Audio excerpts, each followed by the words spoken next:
Avenue.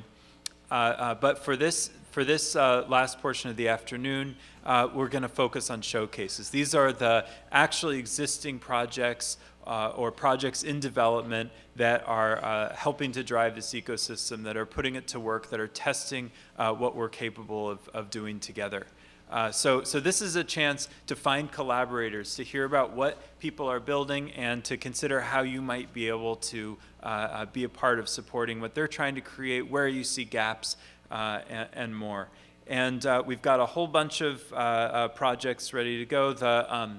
You can consider your flawed print program as a kind of general guide to what's to come. There are a few changes that aren't reflected there, but for the most part, that will lead you through the process. And we'll begin with our friends, Stocksy United.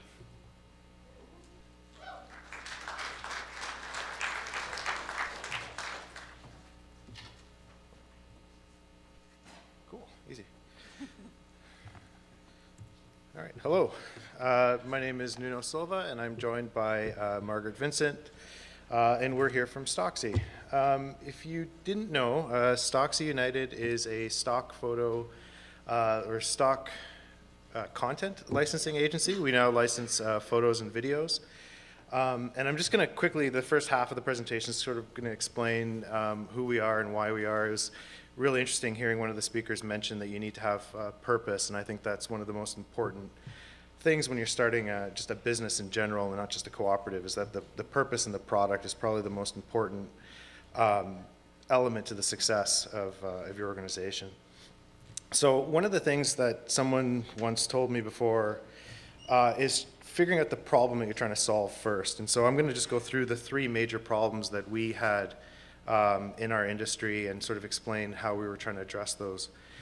And it wasn't necessarily even thinking of starting as a co-op. It was just sort of, here are the problems we're trying to fix. How do we fix them? And it turned out that the cooperative model was ideal for us.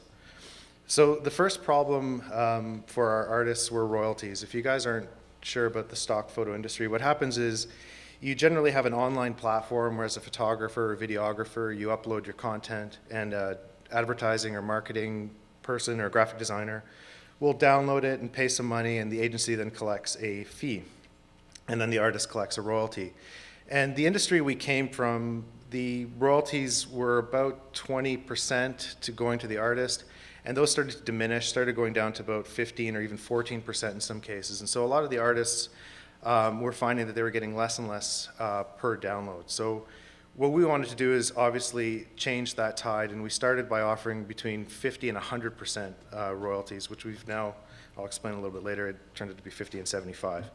But that was sort of the first problem we wanted to address, and we wanted to be able to pay our artists. And the other part of it was that we wanted to not only pay them the royalties, but also help pay them the surplus profit of the organization, because we didn't want VCs, investors, or shadowy men in the boardroom getting paid off the back of our artists. We wanted to actually pay that back to the artists. And so, again, this is why the co-op sort of worker-supplier relationship worked out really well for us. The other problem was quality. This, back in 2013, was what you probably thought about when you thought about stock photography. We didn't like it. We weren't happy. This is not ours. So I'm just going to change it real quick. So this is ours. So we weren't happy with the state of the art. And our founder, Brianna Wettloffer, she has a background in design. And one of her sort of main initiatives was to sort of change the stigma, change the cliche of stock photography, and change the perception of what people thought of when they thought of stock photography. And so that was one of the major sort of driving forces for us starting this new agency. And then the third problem, sort of related to the first and even second, was trust. The artists no longer trusted the organizations or the agencies that they were working with. Everybody saw the sort of the money grab, the intellectual property grab that was happening in the industry, and we needed to change that. And we needed a model where the artists were owners, where we could be very transparent, be very honest, and share with them sort of our vision for the business and explain to them as peers why we wanted to do what we wanted to do, and also hear from them what they thought needed to be done. And that was sort of the fundamental purpose of Stocksy United. So then we had the launch day, and in this photo you'll see sort of 4 of maybe the 6 people that were in the room at the time when we first launched. We're an online platform, which means that there's somebody actually on that laptop live, I think from probably Holland. And in the photo you'll see our founders. There's Brianna smiling. She couldn't join us today, apologies for that. But we also, a lot of people ask us, well, how did you start? How did you get the funding to begin? And we were fortunate enough that because we had come from this industry, our founders sold their initial stock photo agency to another one, and with that profit, we were actually able to get a small seed from one of the founders, and so it was, I guess, a founder's loan. And that, I guess, is sort of the privileged part of our start, is that we were able to get that small amount of money. But what's important, I think, that I have to keep reminding people is that the product and the core purpose was so great that within 8 months we were able to be in a cash positive position to start paying back that loan. So it was a great sort of step up, and it was a great sort of start. And ever since then, we've always sort of turned down VC funding. We've always turned down outside investment simply because we wanted the ownership and the people at the table to have direct involvement with the organization. And that comes in through all our elections, and everybody who's involved in the company has some kind of purpose within the company, not just sort of a financial gain to get out of it. And that original loan is totally repaid. Right, sorry, and to add to that, within 4 years, we've completely repaid the loan. We had very friendly payback terms, so we could kind of extend the payment of that. And we also wanted to pay it back slowly because we wanted to pay our artists that dividend and that patronage that they shared in the profits of the organization. So 5 years later, you can see from the green chart there, that's how our royalties have been paid out year over year from 2013 to 2016. Internally, we actually measure our success by the royalties paid, not by revenue generated. We think this is a really important metric. This is something that, regardless of sort of what we do on our end, we want to make sure that our artists are seeing their growth growing sort of month over month, year over year. So internally, this is what we sort of judge ourselves against. And then in the purple graph, you kind of see where our membership is growing.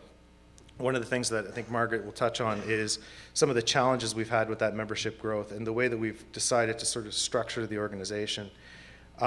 Because of our need to have a very high aesthetic and quality standard, we decided to limit the membership to a very small number, not only to make sure that the content that we were getting was at a very high level, but also make sure that we could sustainably grow and not dilute the product and dilute the membership and dilute the sort of the involvement of the organization.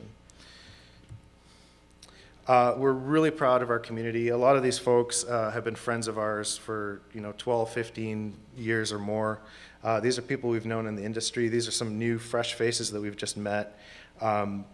These are not just our co-owners. These are our friends, and these are people that we need to be very transparent and honest with, and this is something that we're very, very proud of.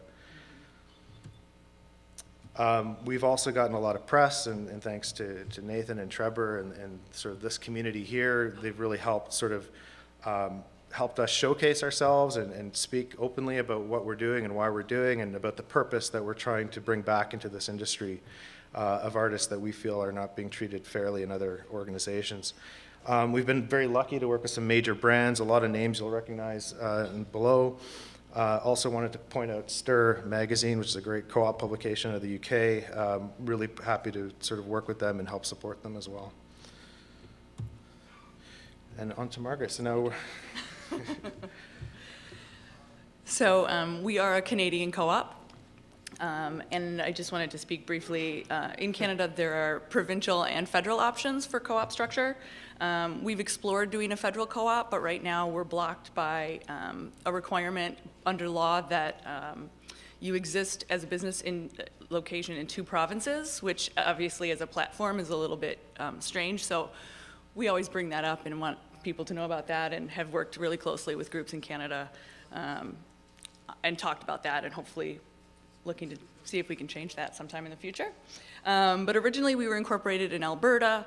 We're in the process of moving our co-op to British Columbia, both because that's where we're located and because the legislation is a little bit more open-ended. going to go through these really quick. This is our basic multi-stakeholder structure. We have our advisor class, our staff class, and our artist class. As mentioned, and then our board is 3 Class A directors, 2 Class B, 2 Class C.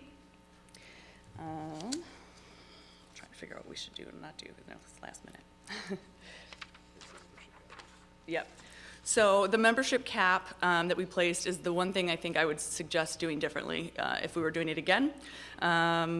It has limited our ability to grow the product as quickly as we need to. So that's a piece that we're working now with our members on resolutions to develop something that will be comfortable for them to remove that cap or change that cap. So that's a very ongoing but difficult discussion. We also, so I'm counsel for Stocksy and very much believe in pushing the model and pushing the legislation. My big thing that I always tell people is you maintain the intent of the law, but you can push the form. And we do that in a number of ways. Our resolution process is year-round and online. I'm happy to talk about that more after with folks. We have an international membership, which comes with its own set of challenges, time zones, languages, all of those pieces. But we make it work, and we make it work by doing things like recording our annual general meeting and creating a transcript that helps with folks who are in time zones that can't join us live and folks who may not speak English primarily, and so they can translate. And we know our members often work together to help with translations as well. This is just a look. We do a lot of in-print feedback and guidance, so these are our annual reports and creative briefs. That again allows all of our international members to read at their own pace and figure it out or translate if needed. We have a resolution process that we had started originally in a sort of traditional sense. We switched that up to doing this year-round online process to allow more conversation. And we've actually just changed it again as after a request for additional transparency from our members. So this is our resolution process now. All the orange is automated tasks. So it's really a very simple process, which essentially immediately takes the ideas presented by the members, puts them online, and we do sort of a pre-vote to determine whether that's an idea the membership wants to move forward or not. It then goes to the board, gets developed as a full resolution. And I see people taking pictures. We can, I'm happy to share things and talk about things after or later. Yep. Thank you. That's our contact info, but we'll be here tonight and tomorrow, so just find us if you want to talk more. Thanks, guys.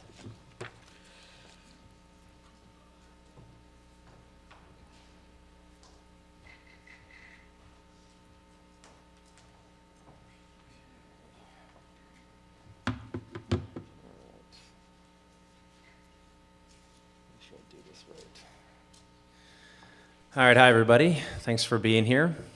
My name is Brendan Martin. I'm the Executive Director of The Working World. So I'm going to step a little bit back. They asked me to go early so that I could frame a little bit of this conversation around pitches on platform co-ops. The down button, spacebar. That's not me, but it looks better than mine, so maybe I'll keep it. Go down. A little bit of technical help here. All right. Where do you think I should go? Wait. Sorry. Really cool shit coming. That's probably me. That's me. Yep. Yep. That's you. Wait. Oh, wow. Yep. It's you. Is this thing on? Okay, so black screen. So I'm going to step back a little bit to try to frame a bit of the concept of platform co-op. And just so you know, we had these really awesome. I'm glad we're taking a picture of the blank screen. That's fucking awesome. I'm happy to share it if you want to see it later. We had these really awesome animations to try to entertain you, to try to buttress up my presentation.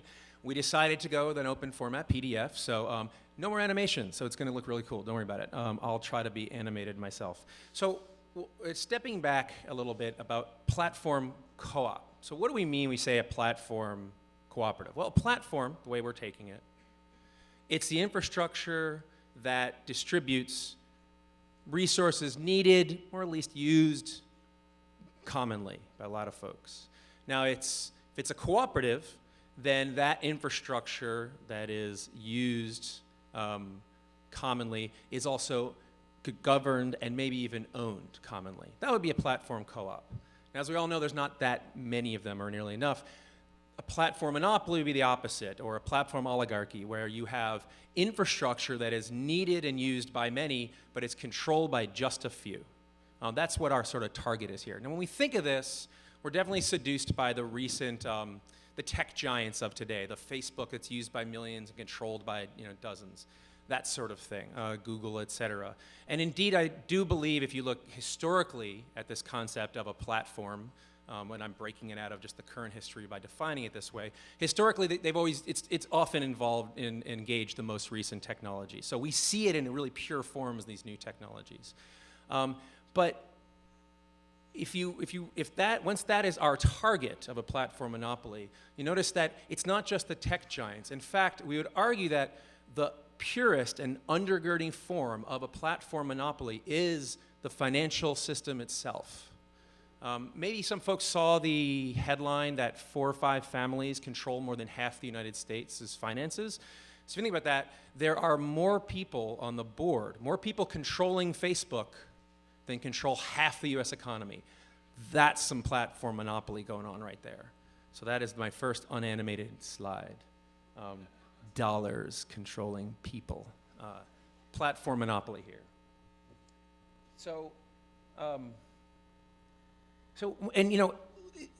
I said the platform is the resources we all need commonly. We need investment money. We need investment capital to build our homes, to build our businesses that create our jobs, to build our farms that create our food. We need it for the basis of life, and yes, it is indeed controlled by a very few. What if we could platform co-op finance? That's what I'm here to talk about in my remaining minute and a half or something. So what we want to talk about is the domination of people over capital rather than the reverse.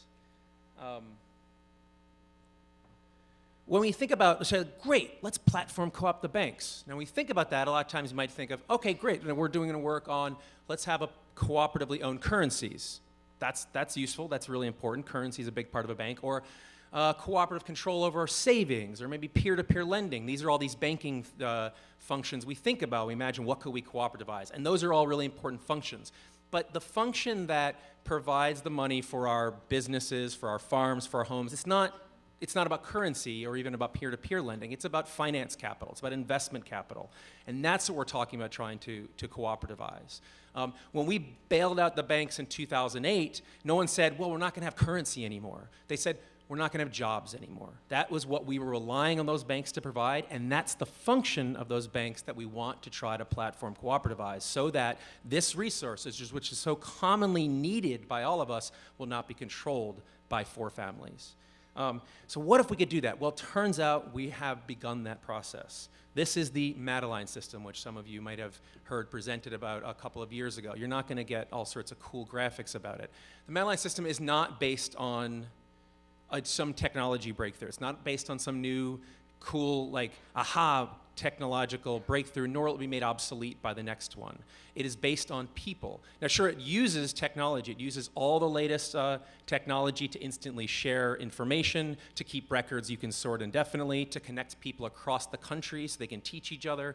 But Madeline is a way for disparate actors in communities to access investment capital the way right now only those market makers, those few can do.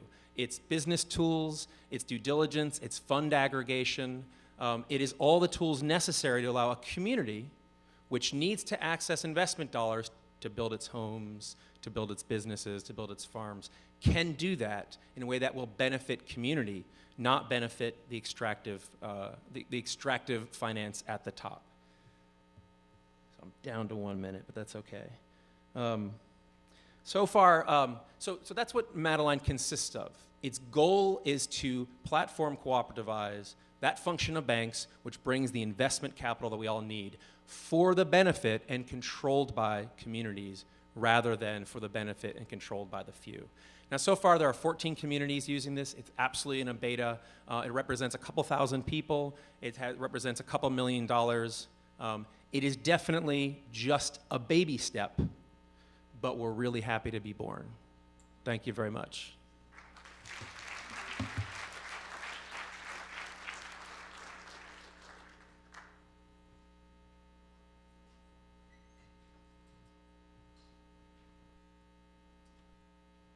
Great. Hi, everybody. I'm not in your paper agenda, but I'm William. I'm also from British Columbia, Vancouver, and so happy to be here with you. So I work with two great co-ops in Vancouver. I'm an executive at Van City, which is a community-based credit union, and there's several of us here. But I'm here to talk about Moto, which is a car-sharing cooperative that I'm chair of the board, and I've been a board member for a few years now, and just thought it was an interesting example of a platform co-op. So we're 20 years old this year, so we've been around for a while. We started, we're 16 people in Vancouver's West End as a bit of an experiment. Bought 2 cars with actually a grant from Van City, and became the first car share in co-op in North America and the first car share in the English-speaking world. So quite an early adopter. At the time we were called the Cooperative Auto Network, and you know, Vancouver was a city that we didn't know if car sharing was going to take off or not. It's become one of the top cities for car sharing in the world.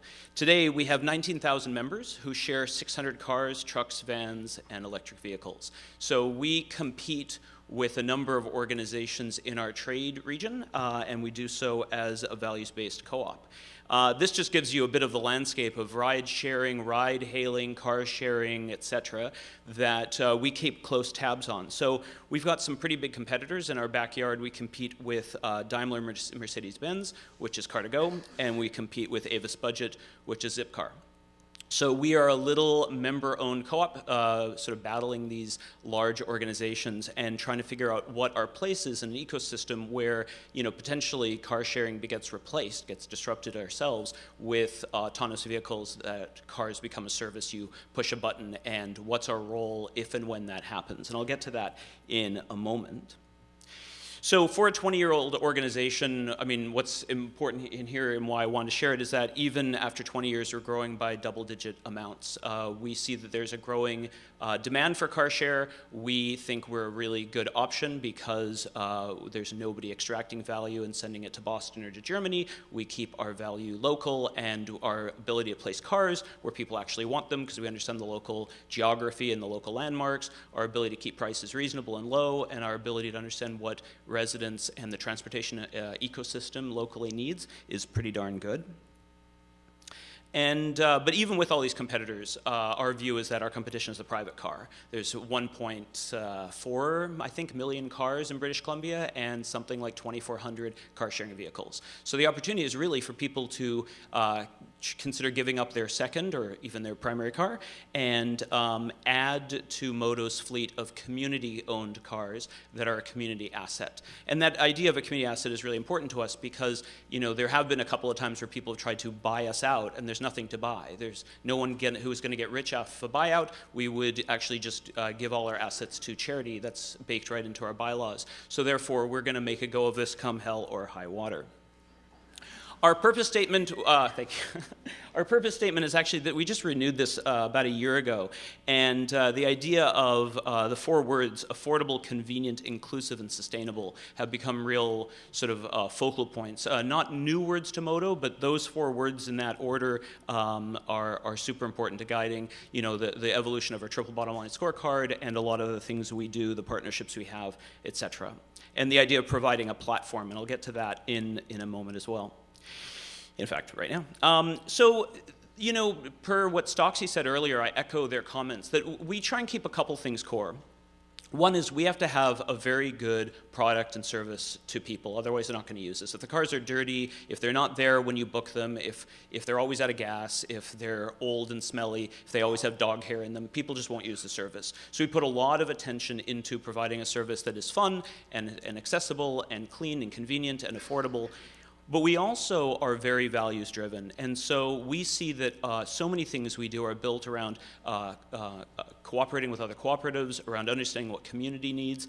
And so the idea that we're a local ethical cooperative, getting back to what I said earlier, as we see the landscape changing and not sure what our role is as Google and Uber and all these big players that we cannot compete with roll out, say, autonomous vehicles, the idea that we can build relationships and partnerships with municipalities, with the transit authorities, that's key because they trust us in a way that I don't believe they trust our competitors. In fact, I had a city councilor tell me not that long ago that, the democracy that elects him is the same democracy that elects me as the board member of Modo. So they see in us kindred spirits trying to achieve the same thing for community as opposed to forming a partnership where somebody's extracting value from that partnership, again, to send it back to, say, Boston or to Germany. So we think that we can stay relevant by having these partnerships. So if we want to trial some kind of new technology, or they do, we're going to call each other and work on this together. The other thing is that we offer, we started so early, we created our own software mostly because there wasn't anything in existence, and we give away or license, depending on the size. We license our software to other car sharing organizations, not-for-profits and co-ops all around North America, including in Colorado, actually. And so as other players move out of the market because they're bought by mega nationals who don't want to support the independents, our platform has become really important, not just for people in our location to book their cars and to understand where the cars are and whether Modo is a good choice for them, but also for any car sharing organization in the English-speaking world, basically North America, who wants to get into this, has an option available to them. So with that, thank you very much.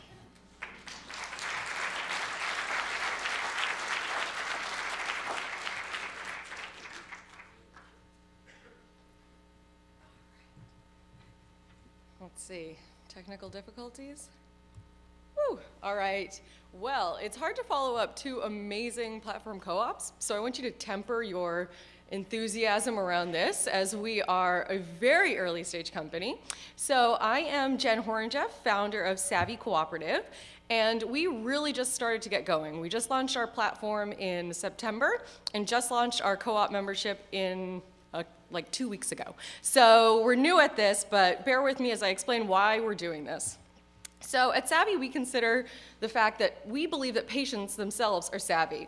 And we're working to actually make the lives of patients and caregivers better by empowering them to actually collaborate with the professionals and other innovators that have been traditionally doing things for them so that they can work together to make more user-friendly experiences. So if we were in this room right now and all freezing, this would be a bad user experience. So we would work with the members in here to all agree that, maybe in a next conference that we'll have warmer weather. Anyways, so why do we care? Both myself and my co-founder, Ronnie, are patients. We both grew up with chronic illness. We were diagnosed as infants, so we've kind of always worn that patient hat with pride. And then we went on to kind of pursue our professional careers, and for me personally, I was on the sort of academic side as a consultant and otherwise, and heard all these people wanting to do good by patients, but they were talking about them, not with them. And so when people found out that I was a patient, then I became like the token patient and became like the patient rep for everything. And it didn't seem fair for me to be representing an entire patient community. And so that's really why we wanted to see if there was a way to bridge this gap. So again, the problem is that the healthcare industry is actually quite complicated. So it's a little bit different than other consumer industries where the person who pays is also the person that makes that choice. The healthcare industry, there's all these different stakeholders from insurance companies to the doctor to the patients themselves. So we haven't really had a clear conduit to be working directly together.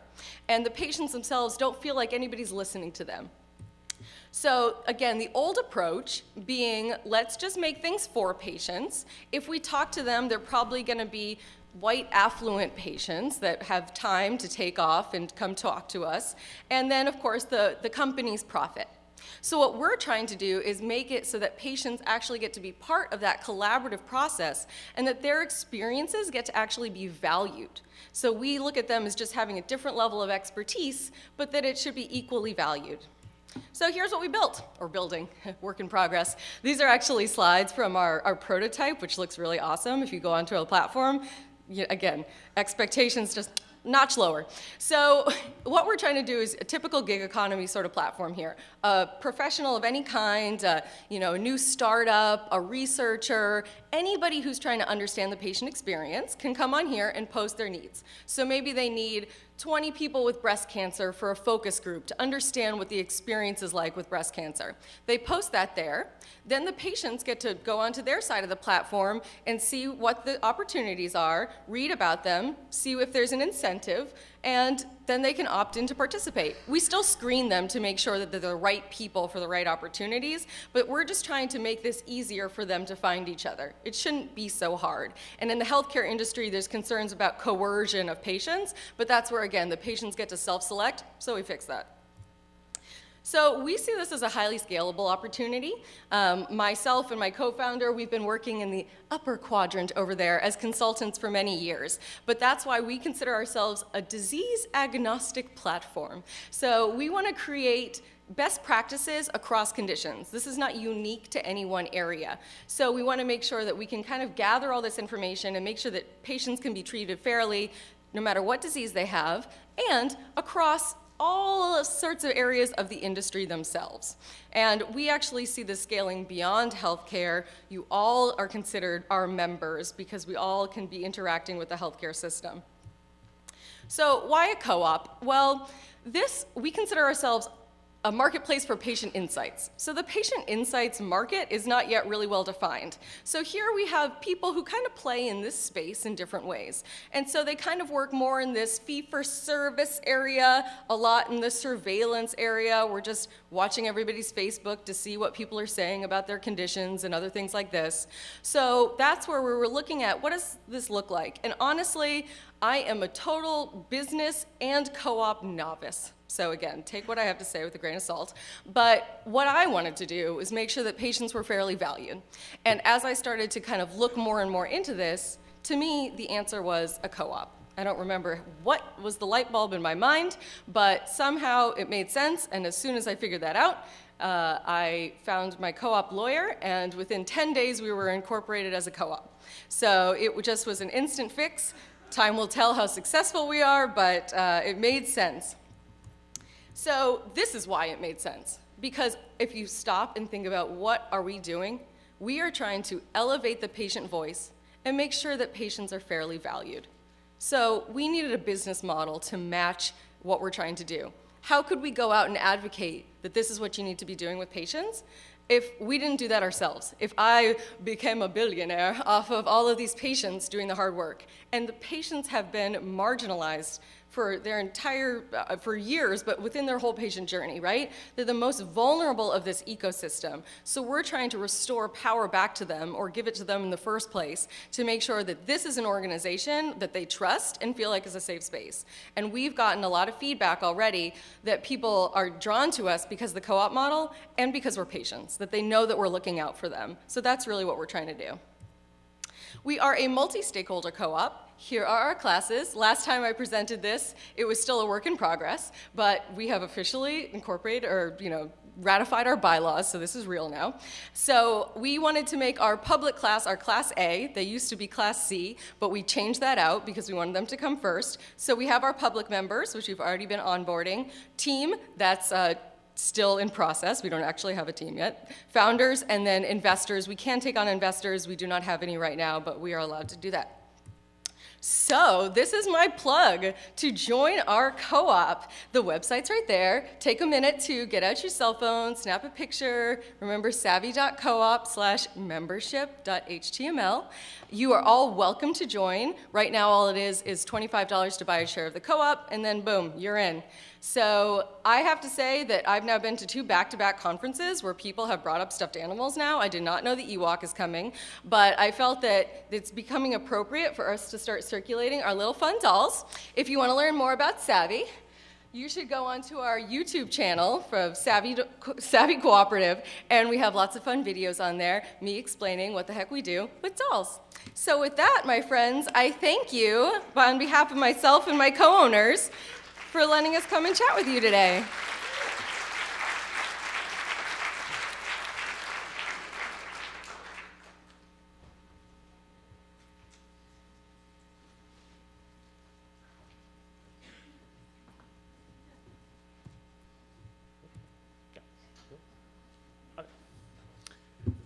I am not that fun, and I didn't bring any toys.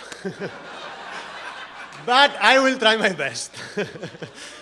So I'm Samer. I come from Spain, and I'm a faculty associate in the Berkman Center that some of you might heard about. And I'm here to present peer-to-peer models. So I don't need to explain to you the growth about collaborative economy. And I have selected what I believe are the most important challenges that the field as a whole faces. So we have these fantastic platforms where hundreds of thousands or even millions of users use, and we hope to make them co-ops. But these platforms suffer huge maintenance costs because of their servers have to deal with this huge amount of users. There is a strong push for them to monetize as much they can their model and therefore their users, typically pushing them to monetize their users' data and making surveillance the business model of the internet, as we know. Also, there is a huge difference of power between these infrastructure owners and the users, the communities of users that are using the service. So typically, we would see the decision-making concentrated in these corporate structures, typically hierarchical. Also, the profits, because of this same difference of power, are concentrated in the same platform owners. So can we build online platforms in another way, in a way where the infrastructure would be decentralized, so there is not one single owner of the infrastructure in the winner-takes-all market that we have built in the internet? Can we have democratic organizations inherent to these platforms? And can we have models in which profits are distributed? So this is the aims of the Peer-to-Peer Models project, a new project that actually this is the first time I'm announcing it publicly since we have it funded, that will be based in Spain with European funding. And it will try to harness the potentials of the blockchain. It will not be about finance, and it is not related in most ways with a lot of stuff that is being built with the blockchain hype. But we believe that still there are strong things that we can use here. So typically, we are used to connecting to a server that has a database where all the nodes connect to it. And using the blockchain, we distribute this data in all the nodes. It's replicated, and it's synchronized across the network. But each node can also have not only data, but pieces of code. These pieces of code are executed in a distributed network. So there is no cloud as such as a centralized cloud anymore. These pieces of code, we call them smart contracts because basically they are encoding the rules of agreements between parties. It would be very easy for us to imagine rules for multiple people to relate to each other through mediated by a platform. We already do that, right? So we have these rules encoded in software that is in this distributed network. We call these decentralized autonomous organizations, or DAOs.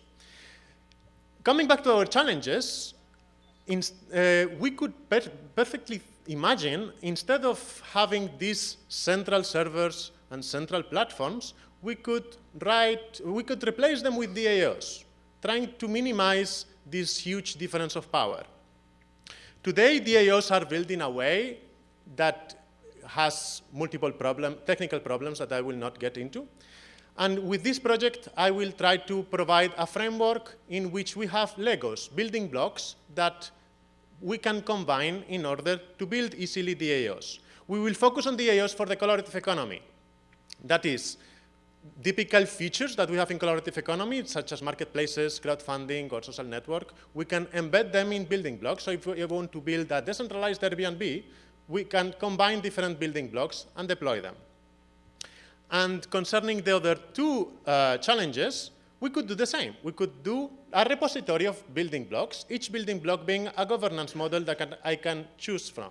So we could have decision-making mechanisms based on reputation, or in consensus, or in majority voting, and each organization can choose which of them to choose. The same we could do with economic models, using, for example, tokens over the blockchain to reward uploaders to a system.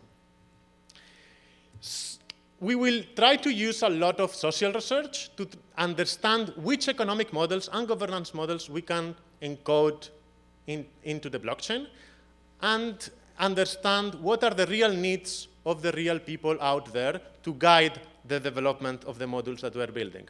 And since a framework can only be validated with real users in a real context, we will implement pilots, co-designing them with real mature communities that are open to experiment with new models of governance and economics.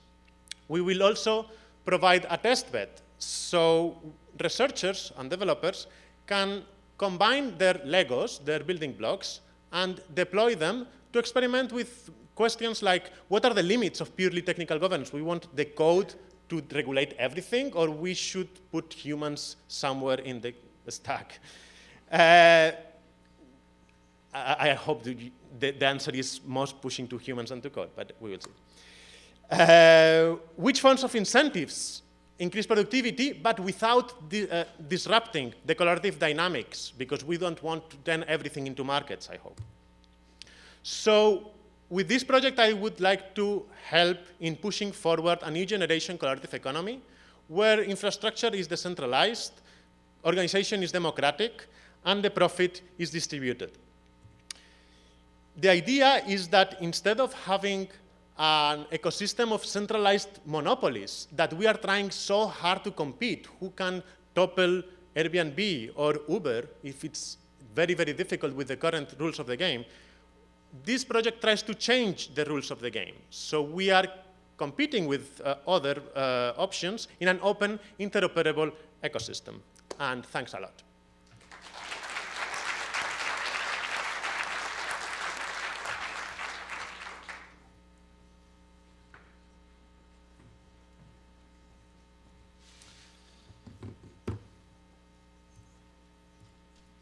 Afternoon, everyone. My name is Matt Cropp from Burlington, Vermont, and I am here to talk a little bit about social.coop, which is kind of a mixture of an experiment and something that's really growing into a useful space online, in my opinion. So before I get into the backstory, a whole bunch of jumbly terms. So social co-op is a user-owned, democratically run instance of the open source federated Mastodon microblogging platform. It's a mouthful, I know, but hopefully it will be understandable at the end of the next few minutes. So this kind of emerged to a certain extent out of thinking through these platform co-op conversations we've been having for the past few years. When I came to the conference in 2015, I was all starry-eyed and believed I would be leaving with an app on my phone that would replace Uber, that would replace Airbnb, that would replace Facebook and Twitter and all of that. And more, I left with a sense that there was a lot of work to do.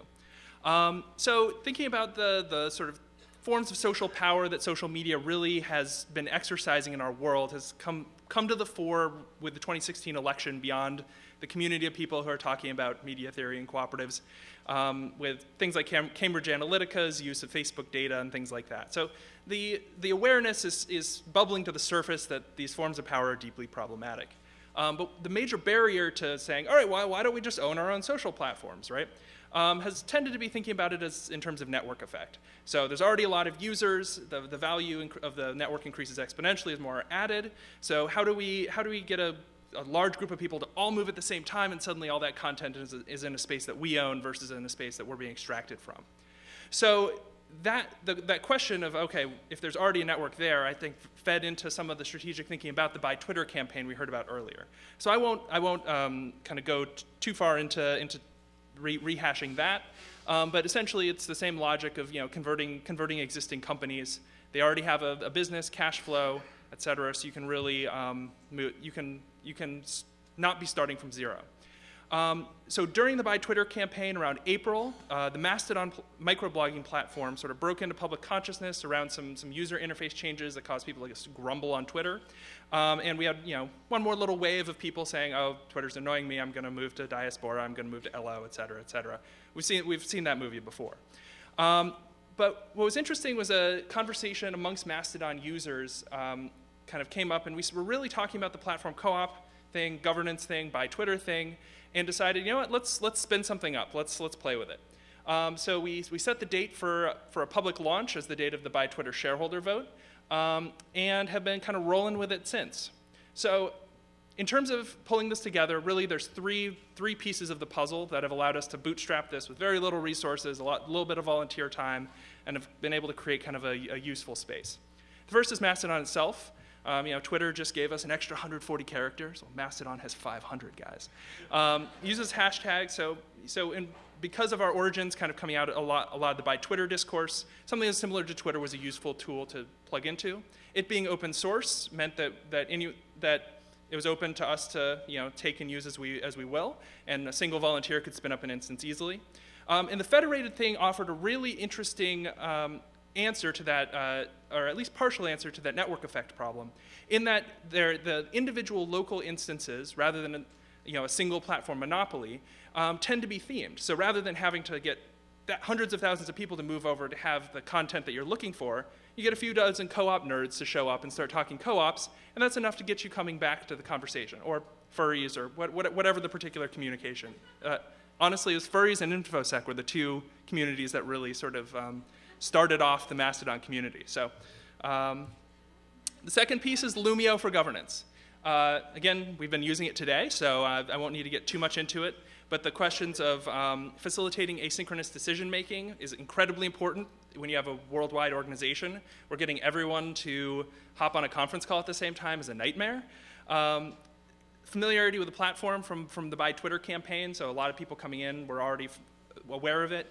And the diversity of polling options, so really the ability to make multiple kinds of decisions has been incredibly so the group came up with and ratified some simple bylaws to govern our behavior and relationships with each other. And so that's been kind of where we've been building from. And finally, using Open Collective for finances. So Open Collective, we had some discussions early on, where are we going to incorporate how are we going to manage money for the initial expenses?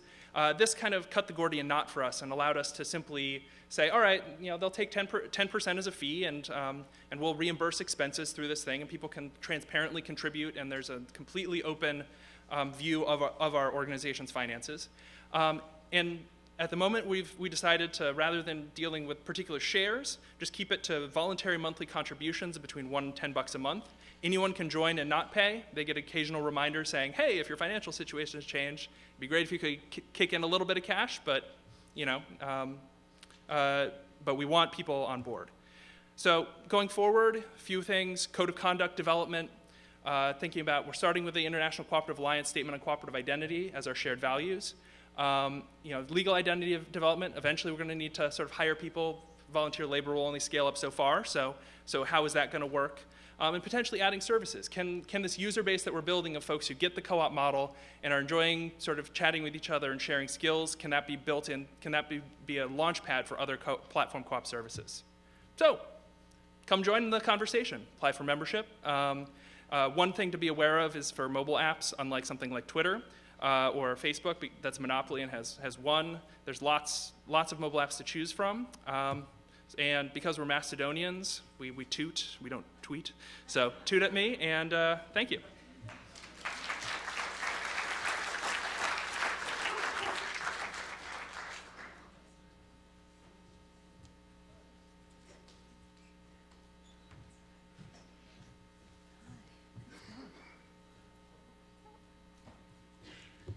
Hello everybody, my name is Julie Miller-Markoff and I'm a co-founder and director of Australia's first platform cooperative, Beehive. We incorporated this year, so you're going to hear about our progress and what our purpose is, and a little bit about the experience of starting up this co-op. A little bit about the experience of starting up this co-op. So the purpose of the co-op is so that the people of Bendigo can run, own and work in their own digital economy. Bendigo is a regional city. If you know Australia at all, and if you think of Victoria and Melbourne all the way down the bottom, Bendigo is about an hour and a half's drive up from that. It's a conservative regional city, but it's sophisticated and aware of what's going on in the world, and it's interested in sustainability and developing cooperative communities. And I hope anybody who's watching this in Bendigo isn't grimacing at my description of my fellow Bendigonians at this point. Quite political. All right. The easiest way to describe Beehive is actually just tell you about the experience that we're designing for people. So I'd like to introduce you to Nicole. Nicole is going to be doing something like this in the very near future. So Nicole joins Beehive as a member. In order to join Beehive, you buy a share and you pay an entry fee, and then depending upon what services you want, you'll actually pay a subscription fee. So here's Nicole, she's a local Bendigoian.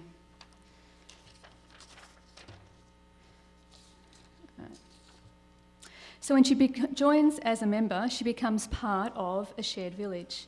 So if you imagine where you live and imagine 250 metres around you and who's in that 250 metres, they become part of your village, plus any family members and friends that you want to add. So being part of a shared village is actually at the centre of Beehive. And in the village, people are free to connect, organise, communicate and share with their neighbours. So at Beehive, people are human beings first and neighbours, before they become consumers. So I don't know what happens in your street, but in our street we share lemons, we might share time with each other for tasks, for babysitting, we share tools, especially lawnmowers. We organise local projects, we do the local Christmas party. We do anything that helps us create well-being and connection amongst each other. So at the centre of Beehive is the actual real sharing over tangible things.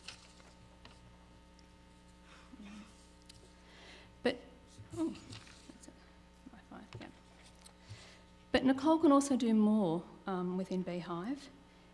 She can actually pay to access other peer-to-peer services that are on the platform, or she can earn money by participating in these businesses. And because she's a member of Beehive, she is already an owner of some part of them.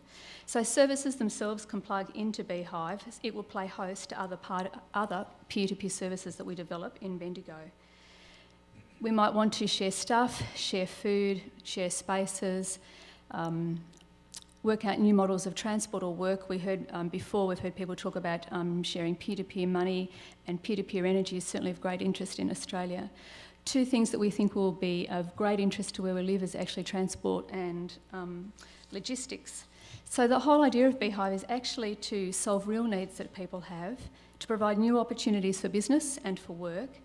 And in terms of the social contract, most people know Australia is very large, so it means that depending upon where you live, you don't have the same access to services that somebody in a metropolitan area would have. Australians hug the coastline. There's not so many of us in the middle. So, for example, if Nicole had a father who lived 10 or 15 minutes out of town and he had an appointment to see a doctor at 4 o'clock, it's highly unlikely he'd be able to catch a bus to actually get back home.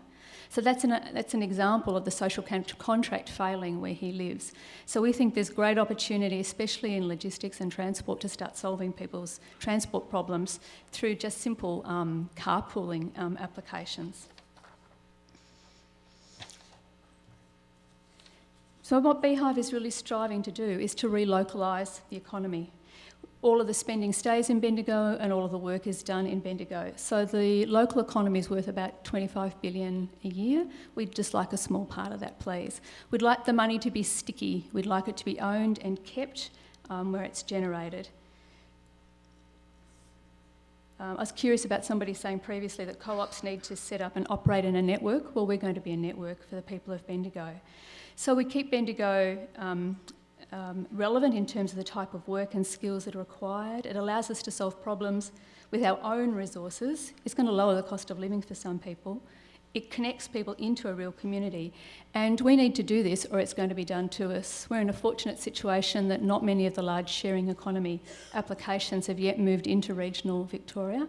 As soon as Beehive declared itself, we were incorporated about 3 or 4 months ago, word came through that Uber was going to set up in Bendigo, which is just curious timing how those two things came together. So we've got grand dreams. We think in 10 years we can have 20,000 members, and if we do, that's our turnover, both in terms of the peer-to-peer sharing applications that generate revenue and the $10 million turnover to Beehive, the mothership itself. So what Beehive will do is look after the identity, reputation, the payments, the villages and the apps. And you'll notice there that we've got $2.5 million annually to donate to local charities. So just stepping back and being a director for a moment, Beehive's a non-distributing co-op with shares. So we have shares and we have multiple stakeholders, and so we have businesses, we have charities and we have individuals. They all have 1 share each. So in terms of their ability to shape and influence the organisation, it's equal. The co-op itself is actually more than a software platform, although that's the easiest thing to talk about. We have two other purposes. One is to create education and training and support to get these other peer-to-peer applications up and on the platform, because we need them, and that's where the greatest commercial advantage is. And our third reason for being is that we can distribute funds for charitable purposes, which makes us potentially of interest to social investors and philanthropists. So the 2.5 million is actually a percentage of the turnover that members will be able to give to our local community projects. So here we are, we're in the middle of phase one. We've created some foundations. We were fortunate enough that simply using our own networks, we had $30,000 come to us as sort of like angel funding, and we're now in the process of collecting another 140,000. We've set ourselves up to be this odd not-for-profit that is actually really for profit. Somehow platform co-ops need to straddle this for-profit, not-for-profit continuum. It's actually quite hard to explain sometimes to investors, but there's been a bit of movement in the social investment space in Australia, and that's sort of becoming sort of better understood. I just want to talk briefly about, all right, I sent out an email recently to the other directors and said, look, if you had to say to people, what are 2 or 3 things that we learned from setting up this co-op? And I got absolutely no response back. It was like too big a question. So this is a map. So if you had to think about platform co-ops as a map, do you remember those maps? This is a map from 1689. You'll see that America's not quite drawn in, and you'll see that Australia's missing some little bits, and you'll probably see that there are some curious creatures in Wales, and there's lots of advice and things being offered.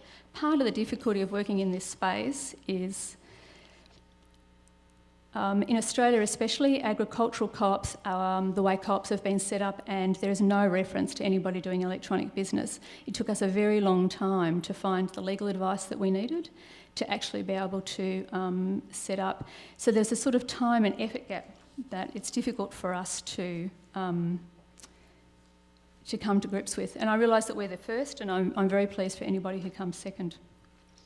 These are our co-founders. What's also really important is that everybody, if we can have diversity of members, then we should be able to have diversity of directors as well. Given that we bootstrapped this, one of the things I want to say is all of us actually have our own businesses. We came together out of a co-working space. So yes, those rumours about co-working spaces actually creating business is true. We all have children. So at any given moment, one of us can't come to a meeting because there are other things going on.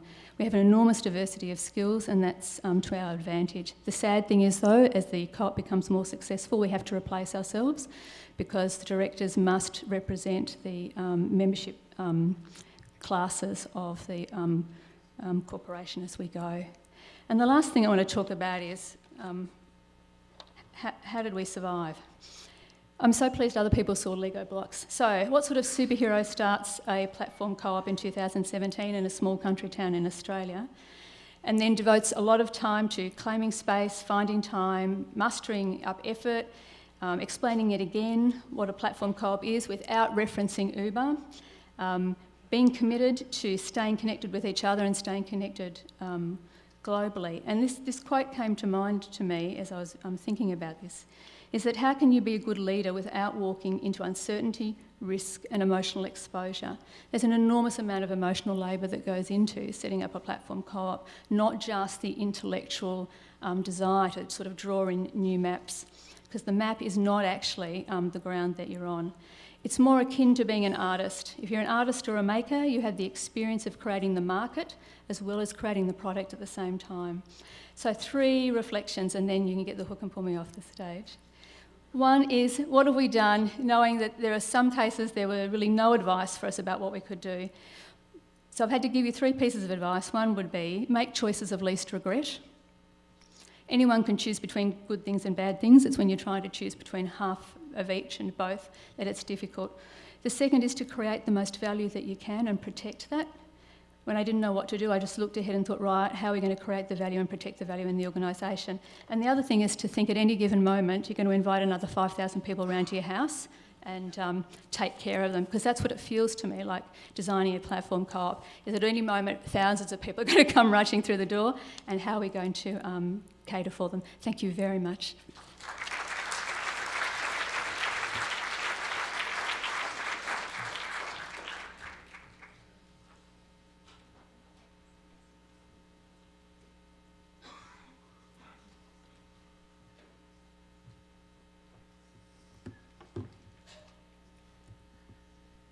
All right. Hello, everybody. My name is Sam Witherbee, and I work at the Innovation Lab of the National Domestic Workers Alliance. And I'm going to talk to you about a project that we're working on called Aaliyah. So last week, my one-year-old son, his name is Hank, he woke up and he was just like terribly sick. And 2 days later, sure enough, both my wife and I had caught what Hank had. And I woke up in the morning, felt terrible, didn't want to go to work. So what did I do? I wrote an email to my HR department and I requested a day off. No big deal, right? Everybody takes days off. Well, Veronica, who works as a house cleaner in Brooklyn, hadn't taken a day off for 10 years. And when I first met Veronica and talked to her about what impact that had on her life, it was a different thing for her. The concept that she could just request a day off and stay home didn't exist. Literally not being able to earn money that one day is the difference between possibly putting food on the table or not, or making rent or not. So we knew that this problem existed, that we heard from Veronica, of not having access to traditional benefits for people who do domestic work across the country. And we wanted to set out to try to solve that problem. So first we tried to understand, well, okay, why does that problem exist? Why do people who work as domestic workers not have access to benefits? It's an incredibly long story, but essentially, if you think about it, Veronica works for 12 different people. She goes and cleans 12 different homes every other week, and literally, even if those people were good, well-meaning people who wanted to do the right thing and help out Veronica, how are they going to coordinate? How are they going to collect the money? And if Veronica could collect that money, she doesn't have an HR department to help her access benefits like large companies do. And so we built Aaliyah to overcome that problem. And it's not just a problem that we hear about from our base at the National Domestic Workers Alliance, but is becoming more and more of a problem for workers in different parts of the economy across the country and across the world. The rise of the gig economy platforms that have been talked about a lot today, but also even if platform cooperatives start to scale and hundreds of thousands of people are working on these platforms, the ownership element is incredibly powerful, and low-wage workers on these platforms will still face these issues of not having access to benefits and having to choose between putting food on the table or working through pain or sickness on a regular basis. So Veronica joined Aaliyah about 1 year ago today, and in the spring she was able to take her first 2 days off of work. She was hurt, yes, that's right. She was hurt at one of her jobs and had to go to the hospital. And she was able to do that without guilt and without worrying about putting food on her table. So Aaliyah, right now, it's a very simple platform, but it enables for clients of house cleaners to set up regular recurring contributions based on the frequency that they receive cleaning. And our platform aggregates those funds, holds them, and then we negotiate with benefits providers such that the workers who accrue money over time can choose to earn paid time off or credit toward insurance benefits that we've negotiated with an insurance partner. Veronica has paid time off. She also, for the first time, has a life insurance policy to provide some protection for her family. So basically, we've used technology, simple payment technology, to make this possible. We really focus on making this a win-win and reaching out to both sides. So right now, we're trying to reach out directly to people who employ house cleaners across New York City right now. I'm going to be making that ask soon, don't worry. And then we also do, through our organization, do outreach direct to workers and provide them with tools to go and promote ALEA and help us grow organically with their existing clients. And over time, these numbers are giving us more and more power, such that as more workers and higher percentages of workers in the city and across the country are receiving benefits from their employers and their clients, the more power both will have with insurance providers to bring down costs, but also the more likely it will be that workers will have the confidence to bring this proposition to their clients. So what have we learned so far? I think so far, again, we were asked to give some advice. So we have, I would suggest to not overbuild. We have not overbuilt and been operating for a long time, and we've learned tremendous lessons, and now have been able to raise some philanthropic funds to be able to invest in building in the right way after a year of operating. And then also, I think we've learned generally that people want to do the right thing. Employers we've found have wanted to do the right thing, and all we try to do is make it as easy as possible for them. So, what can you do right now? If somebody comes to your home and cleans your house, go to myalea.org right now and sign up. Check it out, try it out. And then also, if you run a platform co-op and are interested in, we're not doing this right now, but down the road, possible integrations, we envision ALEA growing to be something that right now is helping grow and support the domestic worker movement. But over time, we see tremendous opportunity for this to support workers on platform co-ops and other platforms across the country. So, thank you very much.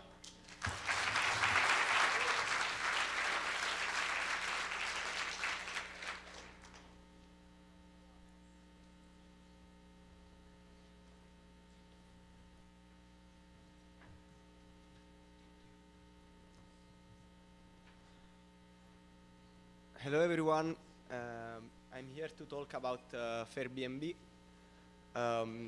Nearly 1 year ago, 4 different groups from Venice, Amsterdam, Bologna and Barcelona that were trying to create an alternative to Airbnb came together and started to work to create a more sustainable alternative to Airbnb. In these few minutes that we have, I would like to cut the storytelling part and go on more technical detail. In particular, I would like to think with you about the peculiarity of Airbnb that make it possible to create an atypical model, an atypical platform co-op model, on how Airbnb works and why it is perfect for a collective action. We expect to launch the platform next April.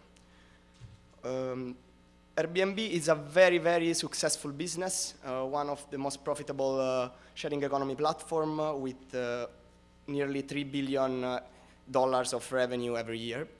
And the exchange is a material asset. Actually, the housing market has inherited lots of inequality into it, and it's not work that is exchanged. This is important because it allows us to maximize not just the benefit for the workers or for the peer producers, but the benefit for the whole society. In an article where Janella Orsi were explaining possible alternative to the Airbnb model, to underline how low is the barrier, the defense against possible fair competitor, she said, do you suppose the founders named it Airbnb because they envisioned pulling billions and billions out of thin air? And this is due to some type of peculiarity of the platform, the type of interaction, like in Uber, you need lots of rides to make the platform accessible. They have to be ubiquitous, and you have an immediate ride and stuff like this. Also, Airbnb is a community-driven platform, but I don't want to go too much into this.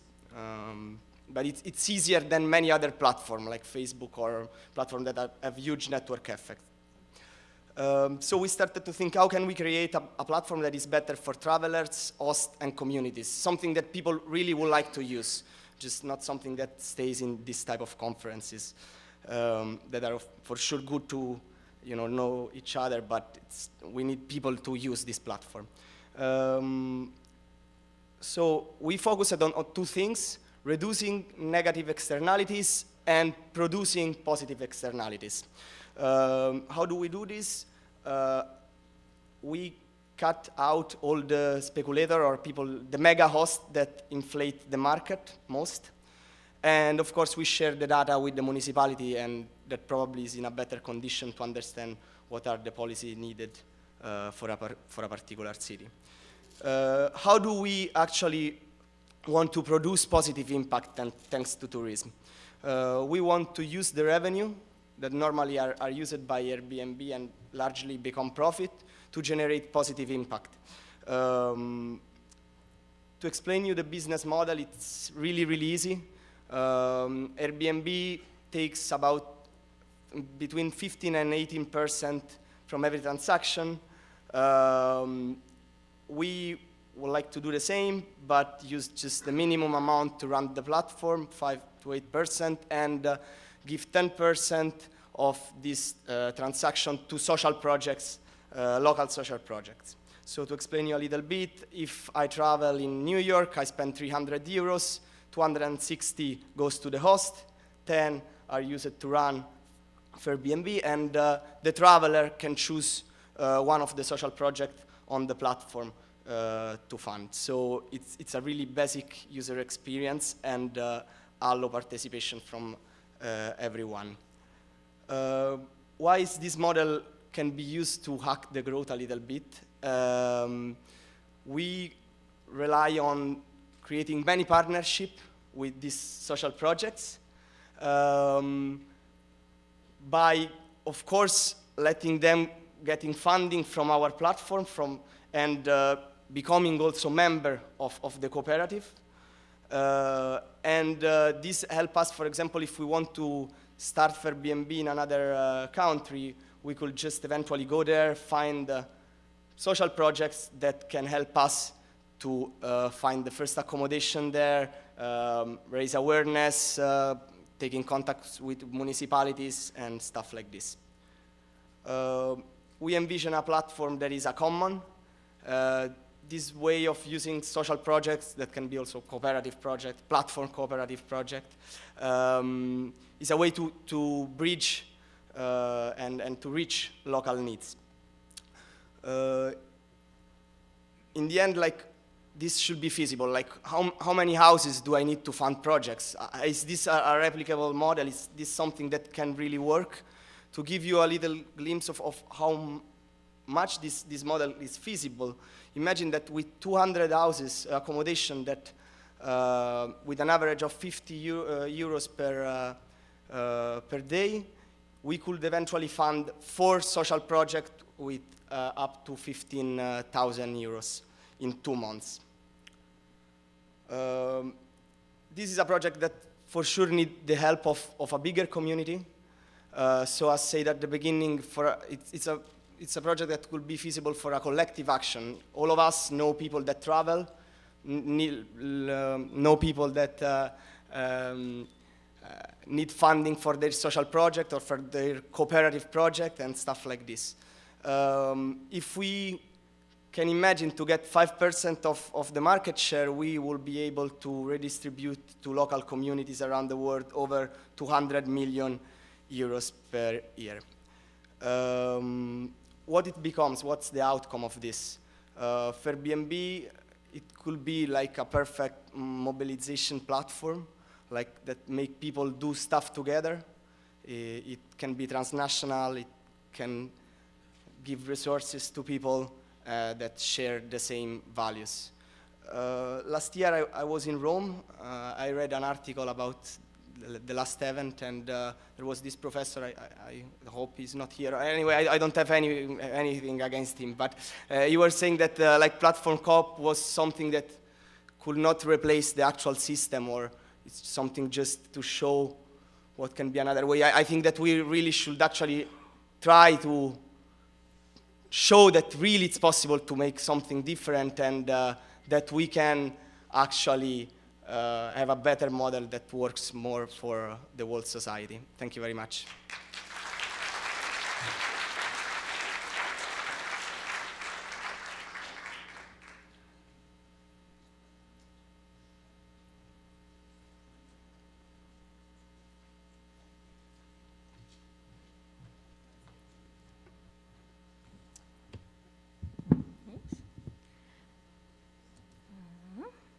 Hi, I'm Marcy Chong from Service Employees International Union, SCIU, and we are partnered with the ICA group to develop technology and supports and benefits with and for childcare providers. And I should mention that this is a very early stage project. It's really kind of an idea that's just getting underway, and we are preparing to fundraise for some of this technology. So the reason that SEIU is taking on this project is pretty simple. We have about 80,000 members who are child care providers who could benefit immediately from some of the technology that we're trying to develop. Even though we're a union, it's easy for us to see that the primary struggle that these providers have right now is not one that's caused by a mean boss. It's one that's caused by a neglected, underfunded, broken childcare system. So while SEIU is continuing to fight for affordable, quality, accessible childcare for all, we still have to do something in the meantime to improve lives for our members. At the same time that we have an enormous problem to solve in the childcare space, as some people have already mentioned today, unions themselves, ourselves, are about to face an incredibly large problem this year. And so this project that has been bubbling along for a little while suddenly became incredibly much more important. It's no longer just a hypothetical experiment. It really is about building a new home. So the childcare crisis, which is actually easier to talk about than the union crisis. This is one that most of you have probably heard about. It's been in the headlines. There are, more than 12 million children under 5 who require care each week. So some of you in the audience, if you're Americans, have probably experienced this crisis firsthand. The costs have been skyrocketing, and for the typical family, childcare is now the second most expensive piece of the budget, and in 31 states costs more than college tuition to have an infant in center care. So that's a pretty big problem. However, at the same time that this crisis has been growing, dollars for federally subsidized care have actually been falling, which leads us to the other lesser known problem, which is the crisis for child care providers. So there are about 3 million child care providers taking care of kids out there every week, overwhelmingly women and disproportionately women of color. And the median hourly wage is $10.31. This is low wage work, but there's a big asterisk by that median wage because in reality, the piece of the workforce that we're talking about is family child care, women who take care of children in their own homes. And so, in fact, they actually operate as very, very, very small business owners. So outside of the hours of care is when they are doing all of the work that's associated with, billing, cleaning, prepping, shopping, all of the kind of regulatory and training work that needs to happen. So once that's all factored in, this is a minimum wage job. At the same time that they're working in these really challenging conditions, over the past decade or so, all of the money and the focus that has gone into childcare has really been on a quality focus that views providers as the problem. So incredible expectations around training and certification and regulation, but with no compensation that comes along with all of those new expectations and no real support for actually meeting those expectations. So predictably, all of this effort to get more quality in the child care system is driving our members out of the industry. So you see in many of our states, 20% or more drop in child care providers operating the system. Either they leave or they go into a kind of gray market where they can no longer care for subsidized children, no longer can access that public dollar, and can't take advantage of a lot of the other benefits that otherwise they could. So what can we do right now? So for the past year, more than a year, we've been partnering with the ICA group to figure out what are the technological things that we can deliver right now that would actually make a difference for these providers, even before we get any new investment from public dollar. And we tried to figure out what are the things that have the biggest impact the fastest and that we develop in the order that builds our power. So first is just an app for managing billing and tracking enrollment and expenses. And by doing that, by habitually using that app, it actually feeds the information that's needed into tax preparation, which we've observed with our own members can save them about $1,000 per year if they're effectively preparing their taxes, which is an enormous amount of money for them. So at the same time that we build in those supports, we also can then add in some shared back office supports and group purchasing. Once the enrollment information is flowing in, when they're using that daily, that can fuel a marketing and matching website for parents, which both saves them time but also brings in more income. And then once that marketing and matching site is up, it can be expanded to provide or facilitate a substitute pool, which again saves time and brings in more income. So the question is, obviously, if all these things would be so fabulous for childcare workers, isn't somebody else already building them? And the answer is yes, of course. And that's the other reason why we are very motivated to take on this project and take it on quickly, because there are other players that see both the need and see also that there is value here. There's value in the savings and in creating that marketing and matching. So on the one hand, you have some providers who really are kind of the Uberization of childcare, which we're very motivated to prevent. And then on the other hand, you have some nice nonprofits who are building, some good services, but they're not building them with workers or for workers. So there's not a lot of reason for childcare workers to want to use some of these services, and then some of the other services, there's not a good way for them to find workers. So that's where we believe that we do have an advantage. We're not trying to build new businesses. These are childcare providers who are already in business. We're not trying to recruit new members. We are trying to create a new structure for our members to migrate into. So we believe that we can have about 30,000 providers using this technology within the first 5 years. And the first group that will use this will be family childcare providers who are organized into worker-owned networks in Washington, Michigan, and Illinois. And those are states where we're already on the ground building these networks and where we plan to develop and test that technology. Once the technology exists, we have a couple of other experimental models in the works where we are either partnering with other organizations or launching additional other types of alternative work organizations that will also benefit from the same type of technology. So there you go. Da-da-da-da, winning. So that's my last slide, but it's actually not the last chapter, because as I started off saying, this isn't just about kind of a different way for the union to experiment over on the side. This really is about trying something new. So as we develop this technology, there are a few interesting ways that it could develop that we think will be really powerful. These providers can access new revenue that they couldn't before when they were operating as single providers. States are actually actively pushing family childcare providers into networks, and if they're not in networks, they won't be able to access some of the new revenue streams coming into childcare, things like early Head Start.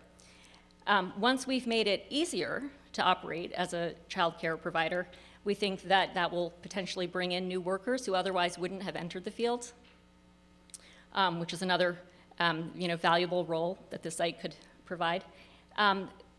Data collection, as people are entering the enrollment information for the first time, we will actually be able to answer the question of what is the true cost of care, which will allow us to bring that to the conversation as a demand to set the rates for childcare subsidies. The providers in this network become a provider of choice for union families. who could bargain for a child care benefit. And then finally, as should be obvious, one of our reasons for wanting to do this work is to continue to be able to do political work with child care, whether it's as part of a union or part of some other organization. So it could become part of a political demand to privilege worker-owned networks. Sorry, overtime.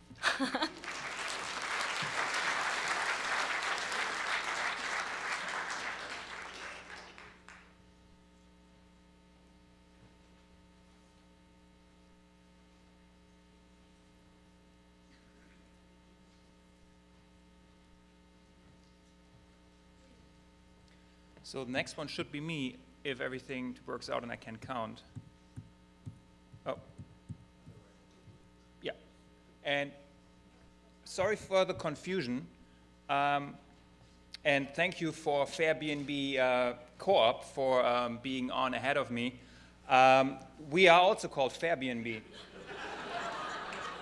And we know that there was a conflict, and we have talked about it. I've been in touch with C2 quite a bit over the last year and a half or so.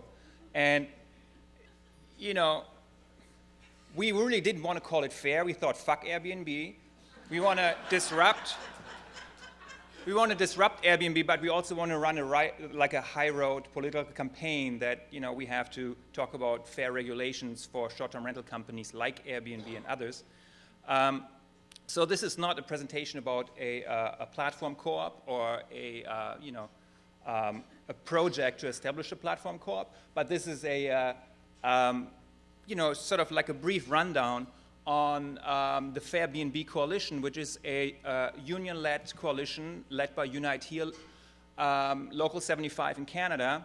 And Unite Here, for people from the US, you might know, you might actually stay in a hotel tonight that is represented through us and has our workers there, so tip them well. We represent about 270,000 hospitality workers in the US and 25,000 hospitality workers across Canada. And as you can imagine, with Airbnb being a company that very quickly, within like 4 years or so, became one of the largest hotel companies in the world, essentially, there is a little bit of a problem that we have with Airbnb growing, in many cases illegally, in jurisdictions around the world and in North America, in a way that drains affordable housing options to local residents, and also disrupts and undermines some of the achievements that we have had in struggles past to create good jobs, full-time jobs, well-paying jobs, unionized jobs with benefits and all the rest of it. So the problem that we have essentially, and that we have been working with groups across Canada that have an interest in regulating Airbnb, mostly groups related to the housing market, tenants associations, tenants unions, but also really a sort of cross-class coalition of capital, in a sense that we have the support of hoteliers and the hotel associations, but also workers as well as tenants, low-income tenants and homeowners. And let me just briefly pick on sort of the two main problems that we see with Airbnb as it sort of unfolds in cities across Canada and also in Amsterdam and Barcelona and New York, mostly in the same in cities that are plagued from very low vacancy rates and affordable housing issues. So one is the housing market impact that Airbnb has, and one is the labor market impact that I sort of alluded to a little bit earlier, which basically increases the pool of non-unionized gig economy workers, and which ultimately undermines the power of unions that have organized workers in the same sectors for decades and decades.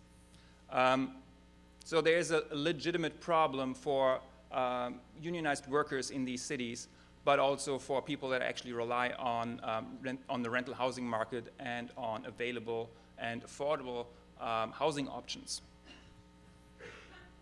So, and like we have heard many approaches here, one way of cutting at this problem would be through establishing platforms that eventually provide some form of competition to large corporate platforms like Airbnb. This is one way of getting at it. The other way would be, a very old-fashioned way of utilizing state power to regulate short-term rental companies like Airbnb and establish some form and some framework of regulation that addresses some of the problems that I will talk about in a minute.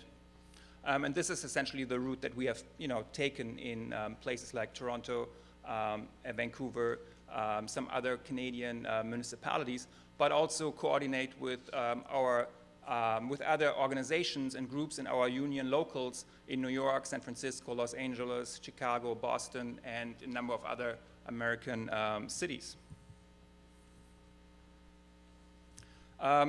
In the literature on labor geography, the type of coalition that we have formed in Canada is often referred to as a support coalition, which sort of alludes to the fact that it is a union-led coalition that engages many different organizations that contribute in-kind contributions in an effort to achieve a certain goal, and in this case, to achieve the regulation of this market.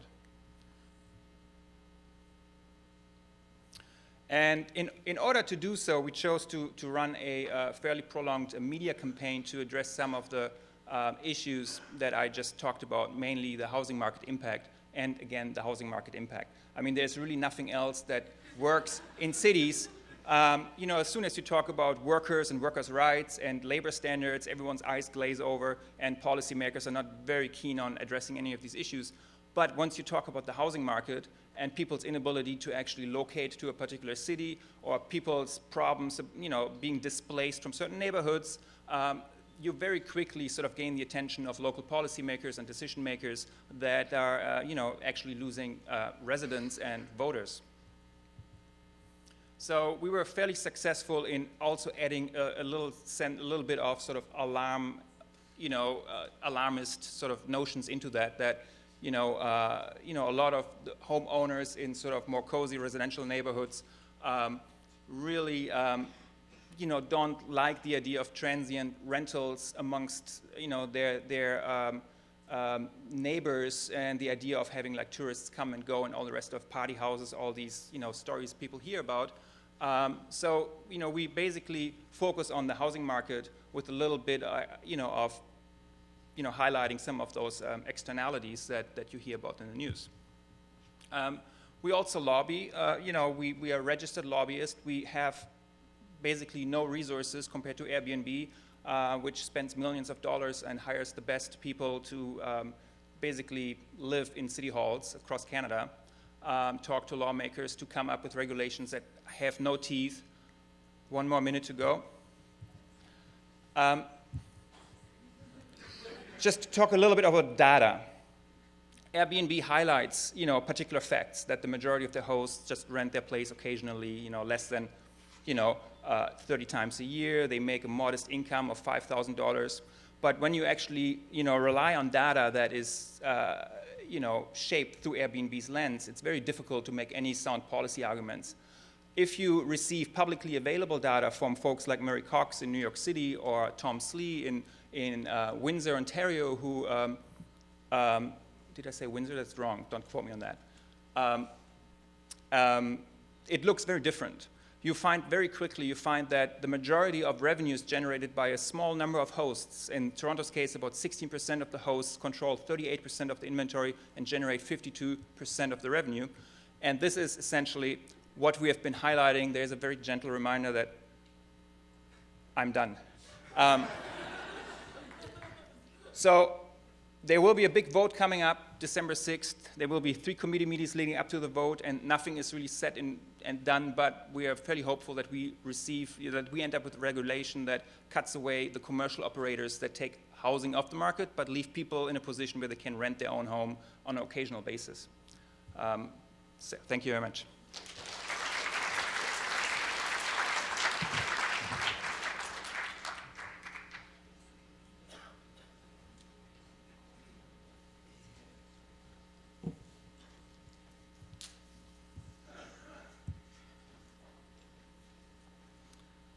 Hi, my name is Antti.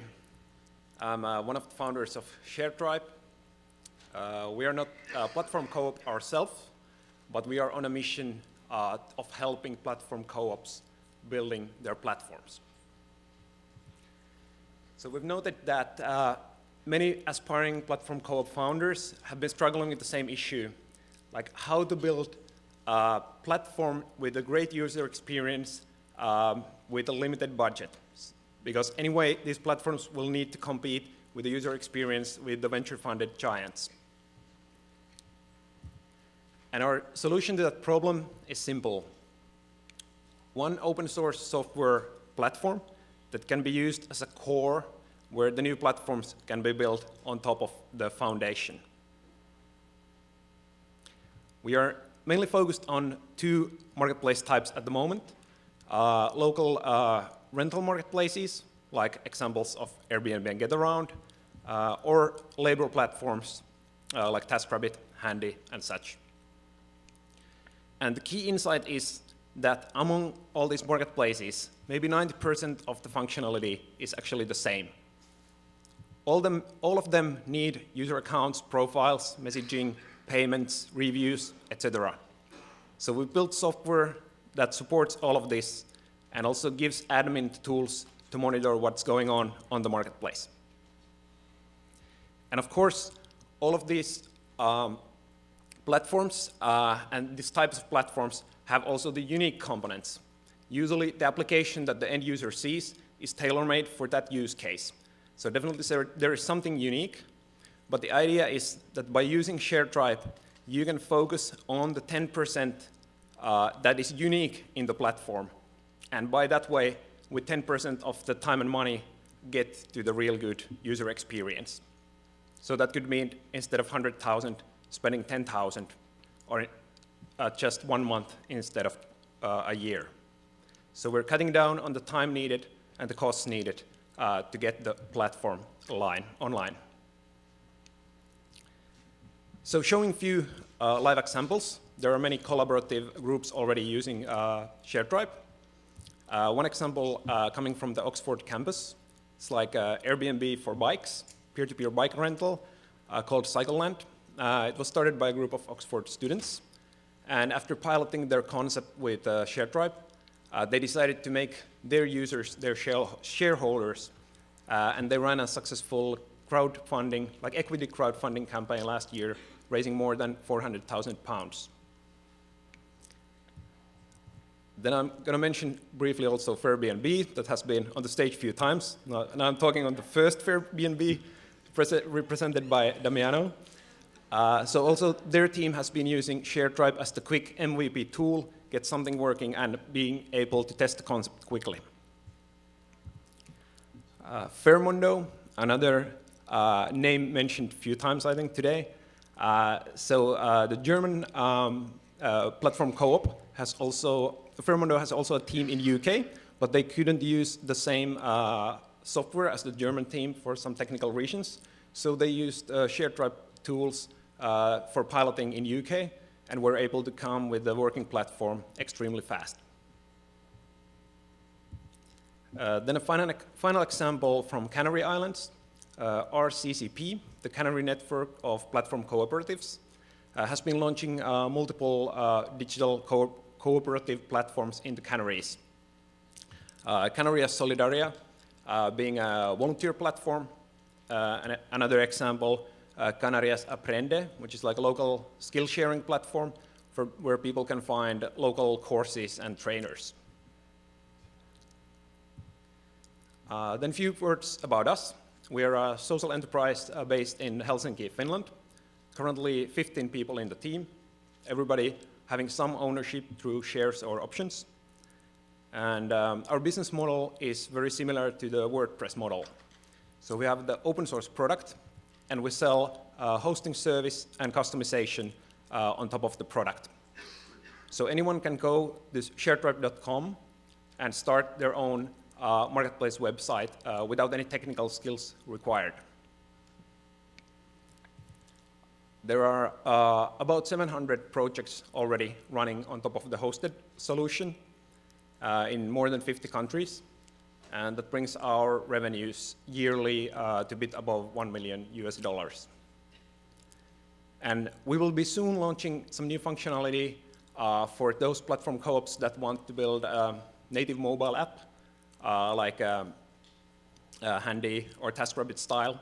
So if you're planning like a platform co-op for caregivers, freelance photographers, pet groomers, something like that, come talk to me, so let's see if we have something coming up that can be also helpful. And then a final note for people making the choice on what basis you want to start your platform.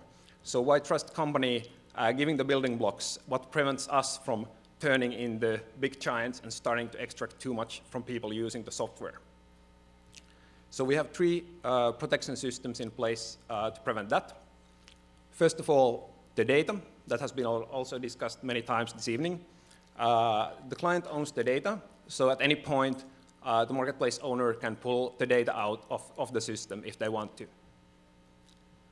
And the same goes with code. So if you're not happy with the hosted service, you can move all the code to your own server and continue running the service there. And the third one, we are not ever planning to become an investor-controlled company or sell the company, and we're currently looking for legal ways to ensure this happening. So we're committed to our mission of democratizing the platform ownership. We want to see thousands of financially sustainable, local, democratically governed platforms thriving. And we hope that here are already today many of people who will be starting those platforms. And I hope that ShareTribe can be accelerating the success by giving a solid technical foundation to build on. Thank you.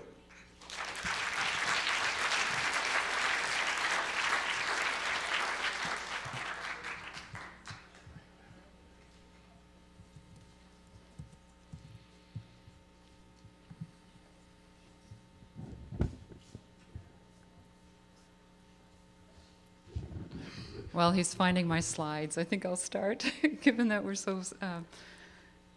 we have very little time. So my name is, oh, wonderful.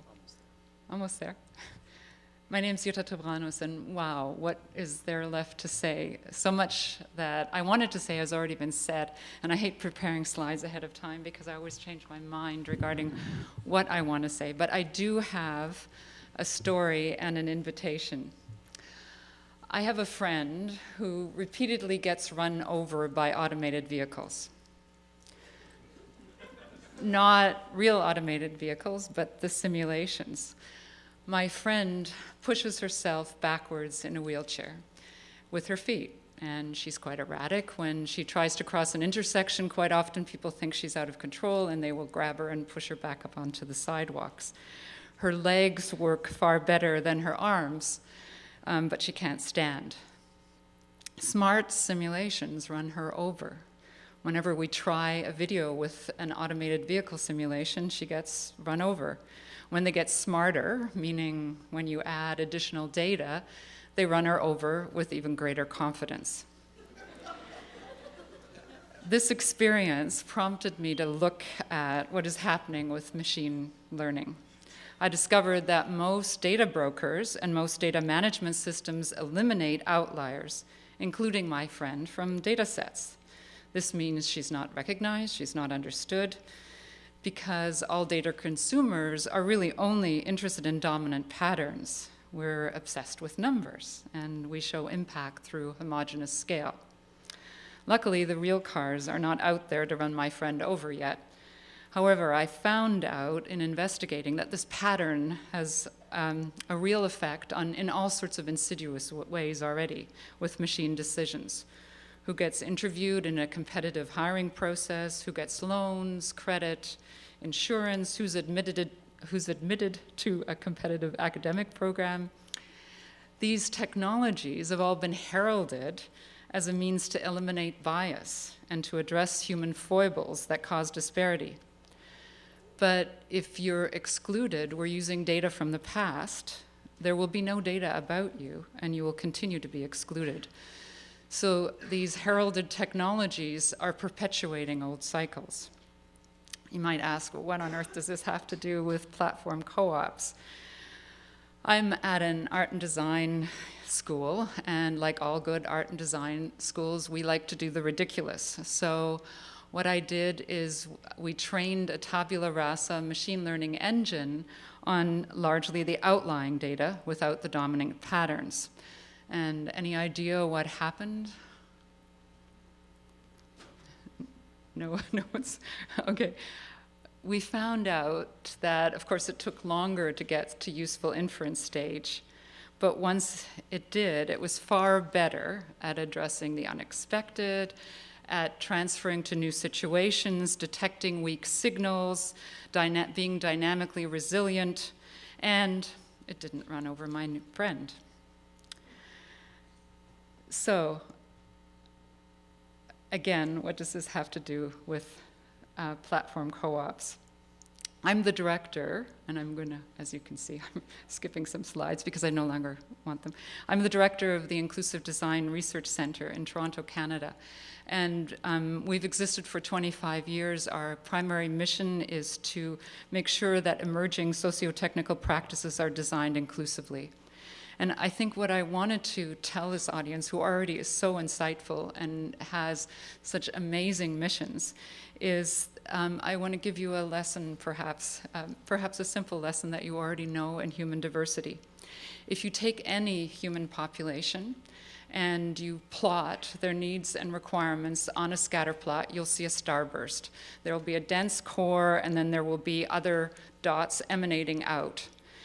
And people represented in the periphery get further and further apart, meaning that they're more diverse. And if you're obsessed with homogeneous numbers, people in the periphery will never meet your threshold of impact. Markets will not address their needs because there are no economies of scale, and they're usually below the poverty line. Identity clusters don't work either, trying to pick out a particular set of groups that you're going to address, because what happens is people fall through the cracks and people get stranded at the edges. And if you're stranded at the edges, all of the effort that's taken to include those clusters will make it even harder for you to get included. We've heard about 3 Ps. We have 3 Ps in inclusive design. The 3 Ps are, it's personal, everybody is different, you're all unique, none of you are average, there's not even an average you, and so what we need to strive for is one size fits one, because the markets have not been doing that. They've been going towards one size fits all. The second P is process. Make sure the process is inclusive. Check the table that you're at. Who's missing? Who can't use the system, and who has difficulty using system. And those are the people to invite to the design process, especially if you have the aspirations that I heard about today. And lastly, pervasive. We're dealing with a complex adaptive system, and so we have to think about all of the impacts of our decisions and make sure that they benefit everyone. Oh, that was the slide for that.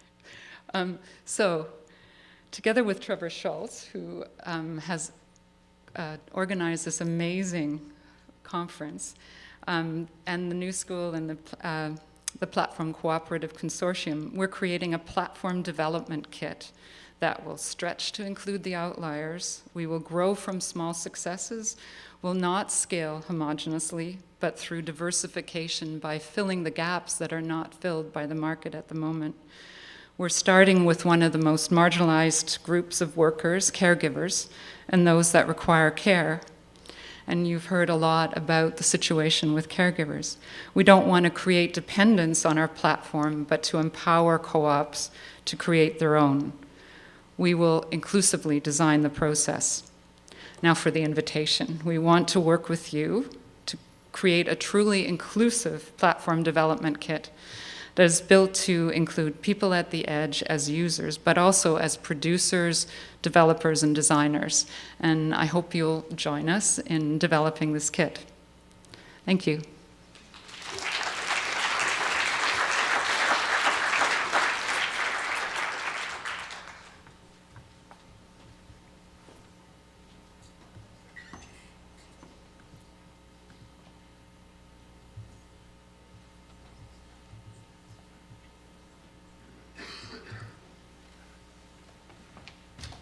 Hi, everybody. My name is Juan José Rodriguez. You can call me Juan, like Juan Solo. I'm representing here Aarhus Makers. We come from Denmark. My co-founder is right there, Dan. He comes from Moldova. So I just want to introduce you the team, which is quite important. We are a diverse team of different nationalities based in Aarhus, which is a very tiny town, being the second largest city in Denmark with 350,000 people. So I'm 36 years old. I have a background in business, but we all came together as part of the free education that we get in Denmark. So we are studying all innovation and entrepreneurship. And what I'm trying to present to you, which is an earlier stage project, is the result of that innovation and entrepreneurship course. This is our advisory board because we need people that knows how to do these kind of things. So we have Philip, which has 30 years of experience in marketing. Dennis, which is our developer and our boss, because we have to work part-time in order to build this platform cooperative. David Anderson, which is also a web developer, and then the Ghostband team, which I'm going to introduce in a little bit. So what is Ghostband? Ghostband is a foundation in the city of Aarhus, which only mission is to support and fund creative processes and creative projects. So early in June, we told to them about building a platform cooperative so we could promote artists, makers, and designers in an online marketplace. For whatever the reason, they say that that was a good idea. So here we are presenting to you in New York. So we want to create a movement, and the analogy that I came up with is in the same way that the wolves were reintroduced in Yellowstone here in the United States, and they changed the ecosystem for the good. We believe that a platform cooperative, starting with their artists, can transform the landscape in Aarhus, in Denmark. What are we trying to solve for? So from our research, which has been extensive over the past 3 months, and again, I want to thank Trevor, because when I told to him in August, I had a landing page in our project, and that was it. But he believed in the idea, so here we are. We are trying to solve the fact that 79% of the people that is starting a creative processes or an art company, they are solopreneurs. Working solo is not good. I know that for a fact because I'm a photographer. Hello, Stoxy. So because of that, we are trying to build an online marketplace where people can collaborate and work together. 85% of them will have 2 or more jobs, like myself. 75% of them won't have time to build their website, and so on and so forth. 90% of them will fail within the first year. And 65% of them have a complete lack of marketing sense in every single possible sense. So one thing that is in the middle is the fact that 80% is the commission rate, the average commission rate in online marketplaces. There are some outrageous examples like Shutterstock charging up to 80%. So thank you, Stoxy, once again. So as I have mentioned a couple of times, our mission is to help independent artists, designers, and makers to be able to be self-sustainable, to have a full-time job. Our vision is to ship 1 million products made in Aarhus by Aarhus makers. I didn't say when or how, but we intend to get there. In all fairness, like I mentioned before, our business model is an online marketplace. We told to the guys in ShareTribe, Juho specifically, because we wanted to partner with an open source organization, and we believe that ShareTribe is the way to go. Unfortunately, what we are trying to do is slightly different, and ShareTribe didn't have the capacity. Actually, Juho said you should try something else, which is, again, trustworthy. So what we're trying to do is basically an online marketplace where designers can sell physical products, they can sell art, they can sell whatever they want to make.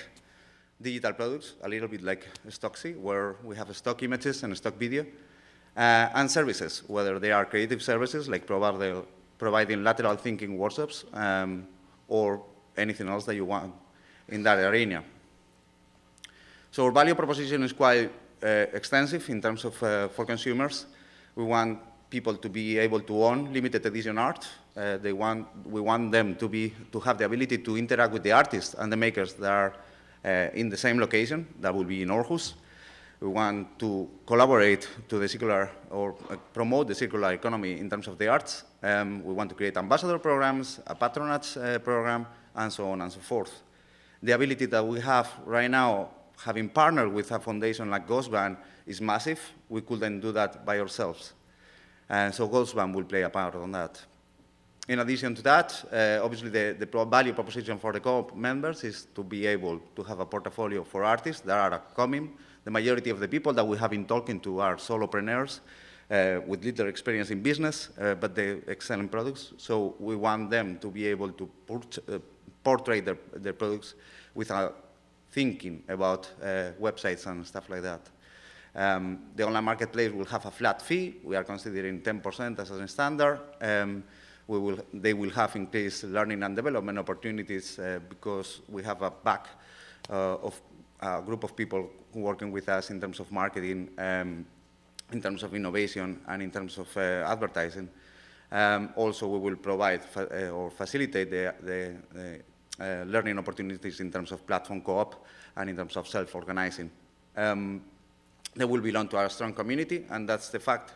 We want to limit the number of makers, in Aarhus makers, to 50 people within the first year, so we can keep going. Obviously, I'm not going to cover ownership and democracy, that we have covered that substantially. And then they will have access to network exposure.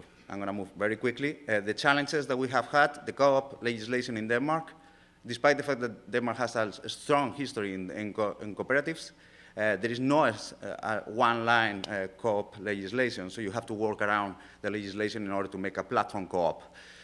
We don't have coding skills, or advisory board does, but we don't, so that's why we are trying with a software as a service platform in order to validate the MVP.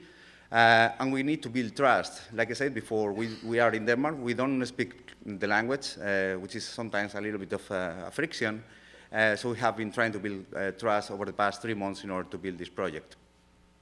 So I want to thank our partners, Ghostband, Wake Up Data, Philip Morley, and Cooperationen, which is the official entity of cooperatives in Denmark, which have been nothing less but amazing, collaborating with us and helping us to build our business model. So thank you very much, everybody.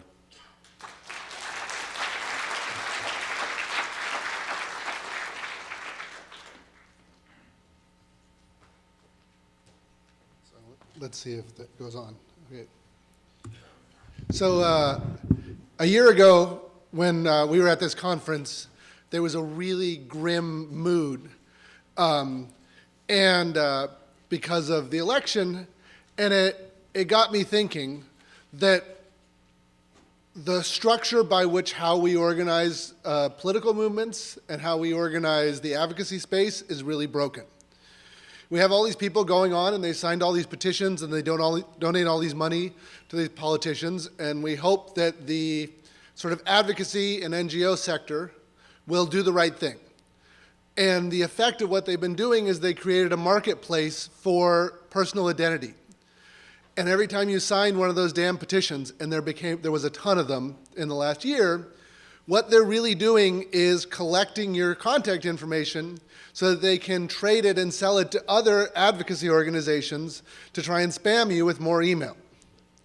This is a broken system. So I got together with my partner who had run the field organizing campaign for Move On and had previously been the digital director for Avaz, and we said that we needed to do something different. And so we built Affinity as a platform co-op to try and address the issues around the way we structure advocacy and how organizations work for advocacy and social change. Now we have this big idea that the structure of it is wrong, but what we realized is we needed to solve concrete problems first. And so the first concrete problem was that we had a bunch of groups here in New York and in DC and San Francisco and Los Angeles who were trying to mobilize a base, and we had a bunch of people who wanted to organize because they were upset about Trump, but not really good tools for that. We had really good tools for targeting emails for donations. We were really good at A/B testing the hell out of our emails and not at mobilizing people. So we decided to tackle this problem. We decided to tackle the problem of how do we coordinate this network? How do people contact them? How do we keep people in touch? And how do we make this work? and how do we keep this, how do we sustain a social movement? Because a social movement's quite different than simply raising money and hoping that the Democrats we tried to get elected would do the right thing. And even when we do get them elected, how do we hold them accountable? So the solution we came up with is a kind of CRM, but it's a CRM around community organizing. And it's built on a standard called the Open Supporter Standard. So it takes the data that is in the NGP van, Action Network, Action Kit, these, a Nation Builder, these tools that advocacy groups are organizing and using, and it makes it visible and tangible for local community organizers. But we didn't know what we were going to build. We did it in a lean process. We did it using collaborative design with our users, with social movements, and we got them together. And this one happened, I think, May 1st, or the day before May 1st. We had everybody in the room, and we said, how do you organize? How do you organize online? What tools do you use? How do you make it work? And then once we built viable tools for that, we can address the issue with the fact that we have a marketplace of buying and selling the identity of everyone who's concerned about social change. Which is like super problematic when you think about it. That we have like the membership list for everyone who's concerned about a potentially totalitarian government is being bought and sold. So what Affinity does is it lets you see, this is fake data obviously, it lets you see people's data, it lets you see these databases, it lets you see, control it, and it lets you have the power of the control of those databases in the edges of the network. So the individual chapters get to choose where their data is shared, and individual activists get to see who's sharing their data and who has access to it. The current system is emailed around unencrypted Excel files with membership databases. So it's like how to make that system work better. Then we targeted a bunch of these social movements. We targeted the Women's March and Indivisible. When we targeted them, what we said was, let's come in and build things for you. And so we built tools for them, for their organizing on their platforms. And then we figured out how to extract out a reusable set of open source technologies. We're trying to figure out how to make a sustainable business with supporting just the world of social change. And it turns out that the advocacy world in the United States is not big enough to sustain a business. So long term, after we get done with dealing with direct advocacy, we have to figure out how Affinity can be used in a larger market, a market that's big enough to sustain the organization. And so we're looking for how does the knowledge of social organizing work in when we look at like community organizing, communities, civil society, and what gets people involved in how they work. We have a business model. We are a software as a service business. We are an open source platform, so you can install it and run it yourself, like ShareTribe, but we also do the hosted version. And in that hosted version, we charge for the more things that people use. And then we sell consulting services on advocacy and organizing on top of that so people can learn how to organize and use it. When we set this up, we said, there's a lot of attention and a lot of focus going on around Trump. It should be pretty easy to get money for this. And it turns out it was really hard to fundraise for this. When we went to all the political actors, everybody who had funded the progressive candidates and the Democratic Party, they said, it's not electoral enough. And we went to the foundations, and they said, it's too political and too electoral. And we went to the social impact investors, and they said, I don't understand what a SaaS is. And I don't understand your business model. When we went to the venture capitalists, they said, it's too political for our limited partners, it will scare them away. When we went to the people, like we went to a whole series of people. We went to the co-ops, they're like, I don't get it. And it's really risky. And we ended up getting the funding for it by going back and asking personal connections in Silicon Valley of people who were just freaked out. And the problem was they would fund the cooperative because they were donating. But when we went to incubators, we went to Matter.vc, we went to 500 startups, we went to the rest of these folks, New Media Ventures, they all said the cooperative model doesn't work. So we have a real problem, which is we don't know how to get beyond that seed funding to keep it a cooperative. We're incorporated as a Colorado cooperative, and we like the structure. We like it that our partner organizations and our end users who our data is being shared can be co-owners, but we don't know how to structure it. And at this point, we're seriously considering switching to a public benefit corp because of this problem. And, this is my partner and myself, a little bit about our background. Thank you very much.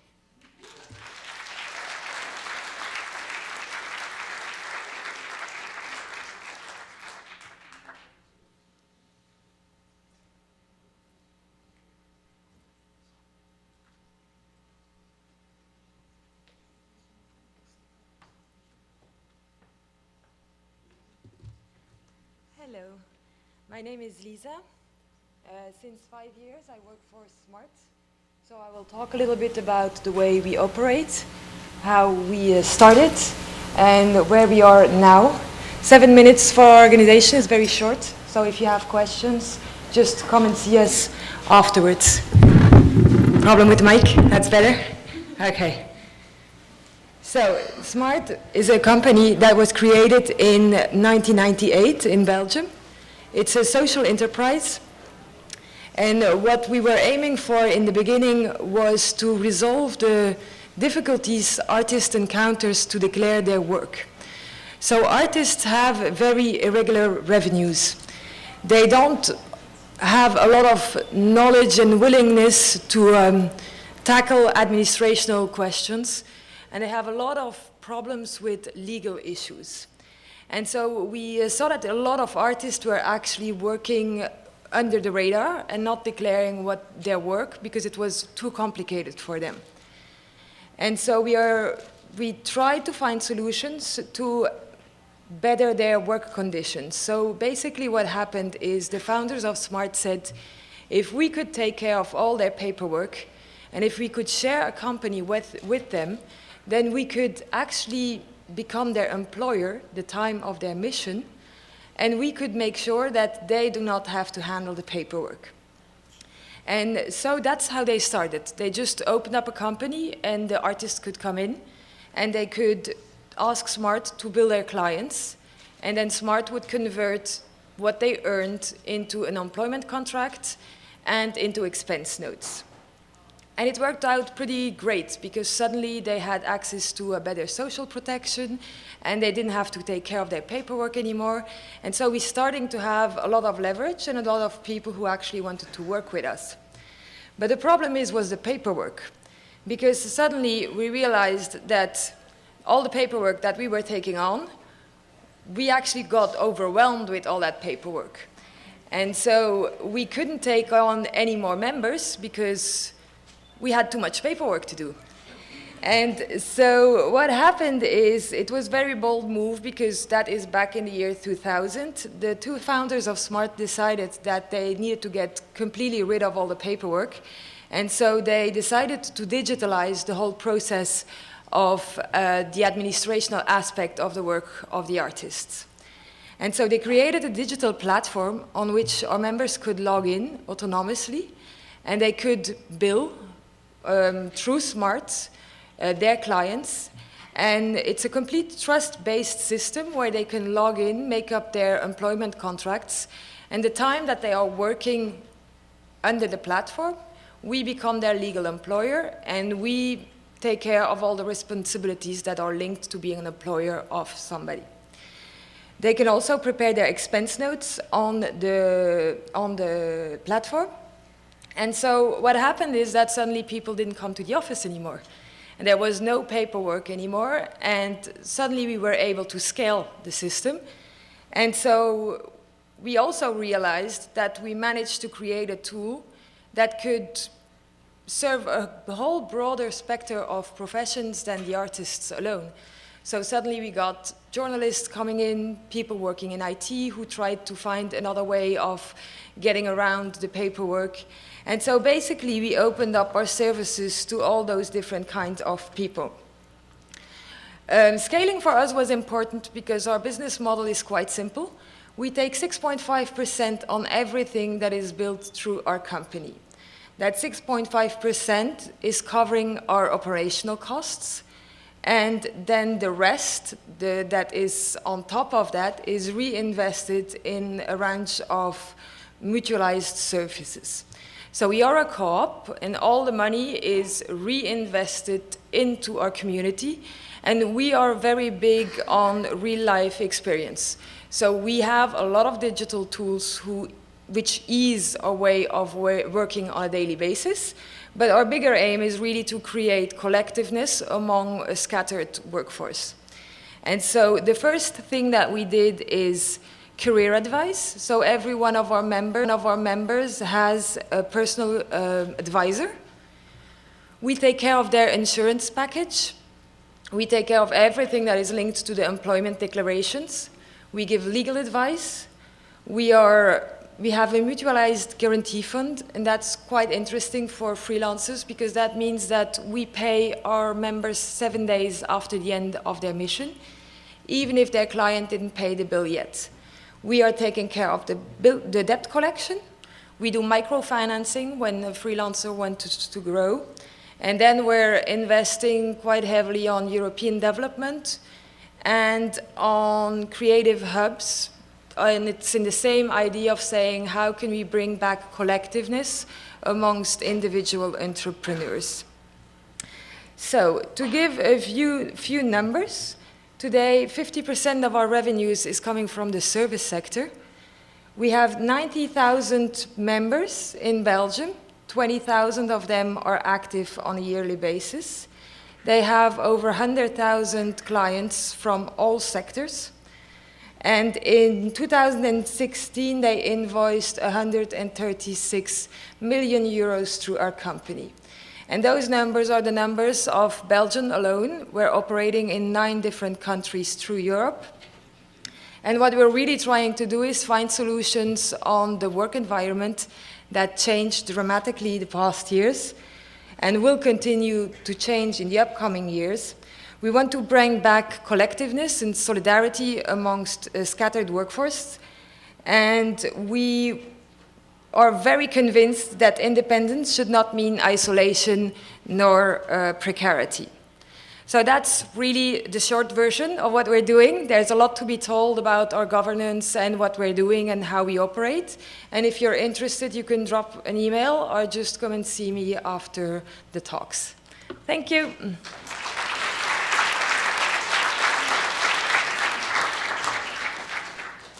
I apologize for the lateness here, but we have 2 more talks coming up, and then we're absolutely done, promise. Pia, is Pia?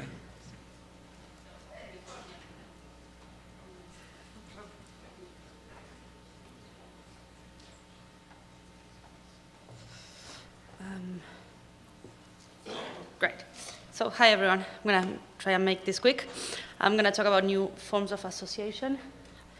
This is my friend Gonza, and we co-founded together the NET Party, a political party in Argentina. This is poor Gonza organizing manually 18,000 registration forms in alphabetical order. Because, I know, drama. Because that's what the government required. And it's not so much about like poor Gonza's, sanity, but the fact that we had to jump through all of these hoops in order to create a hierarchical command and control organization that's the only thing that government understands, are political parties. That's a bit of an issue. The second case is Webpack. Webpack is an open source software. And as Tobias, the author and one of the core contributors, says here, open source software is not free. Someone else paid for it. And it's normally, right, developers with their own time. The problem with this is, again, it's very hard for open source projects to receive money. Webpack is one guy in Nebraska, 2 guys in Stockholm, one guy in Tobias in Nuremberg, and then a whole 300-odd group of people around the world. And a lot of companies are building their projects, their products on Webpack and other open source projects like them. They'd like to give them money, they just don't have where to send it. And it's very hard for a project like this to have somewhere where to put that money. And lastly, these are the incredible guys of POC21. This was an eco-hacker camp that took place around the COP21 climate change talks. And they spent 6 days hacking together software and hardware for tackling climate change. And then when the camp ended, they wanted to harness this amazing group of people and receive support from like a larger community. But these were like a truly distributed group of people from around the world just hacking together. So when it came to, okay, great, this is great, we'll just hack together a platform to receive money, but then they realized they didn't really have where to put the money. And they had to figure out where in the world they were going to set up a legal entity, or what type of legal entity. And going through all this admin process and this kind of nightmare conversations with lawyers kind of sapped the energy of a really great project. Things like this, the experience of these three projects really shows that, well, hacking together is great when it comes to finding a sustainable structure, a sustainable organizational structure for these groups. It's really hard because we are asking them, or the system is asking them, essentially to become command and control organizations, and it has nothing to do with who we are. Essentially, it's the same thing as asking who's the president of the internet. It doesn't make any sense, right? It's completely out of sync with who we are, with how we operate. We are networks of people from around the world doing amazing things together, and the fact that we are forced to kind of fit into the assumptions that our financial system has of how corporations operate is blocking many of these amazing initiatives to thrive. And not only that, it's super inefficient. And I bet that if I ask for a show of hands here, we all went through the same process, right? What are we going to do? What type of legal entity? Where? Are we going to have the funding to pay for legal fees or the consultancy fees that we're going to need? Or are we going to even have money to pay for the accountant that we need before we even start operating, right? Well, we all go through the same process and the same pains. And it's not because we are inefficient or because we are unable to come up with solutions. It's just the system is designed for us to for us to fail in this respect, because it's a system that is designed for corporations that compete in a scarcity-driven economy, right? But when it comes to groups that want to share with one another or that don't see the world in a zero-sum game, we're kind of stuck. So we're all going through the same pains with lots of repetitive works and no shared benefit. Each of us have the same conversation. Hire a lawyer, we file for a legal entity, we deal with the IRS. Look, I have nothing against lawyers and accountants, but it's really hard to argue that that's where we should put our focus. I have almost nothing against lawyers and accountants. Sorry. So now I'm lost. Okay, so all of these groups that, as I was saying, we don't see the world as a zero-sum game, and we want to cooperate. We breathe and live open source and transparency and out in the open. We're kind of, we're forced to be circles in a world that it's made for triangles. So we're kind of pushed to the fringes because it's very hard for us to have economic power because we are not triangles, and we don't really want to be triangles. So what I think that we need here and what it emerges is that we need to define a new type of social and economic unit for the community, right? So our system understands corporations, whether they're for-profit or non-profit, but essentially they have equity, they have ownership, or they have or the individual. But the collective, the group of people that are the community that is transnational, that is distributed, that is coming together for a cause, we don't have a financial mechanism or a proper organizational structure. So this is what Open Collective, this is how we define these new social and economic units. And open collectives are the building blocks of the new economy. So I'm going really fast. So it seems like what we need to figure out is how we the problem that we need to tackle is like how we achieve decentralized, scalable mass collaboration with money, right? How do we do this? And so our 2 cents to this problem is Open Collective. And thank you so much, that it was mentioned before. So we enable communities to become economically independent without having to create a new legal entity, right? Why do we all have to go through the same pains? Well, we can just mutualize all of these technical roles, if you want, or this bookkeeping, fiscal sponsorship, crowdfunding, and like remove that friction for everyone else. It's the same thing as having one legal entity per community. It's like having one server per blog. It's the same. It's ridiculous, right?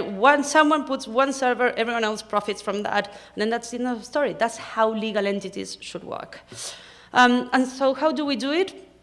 So the infrastructure of Open Collective is a network of host organizations.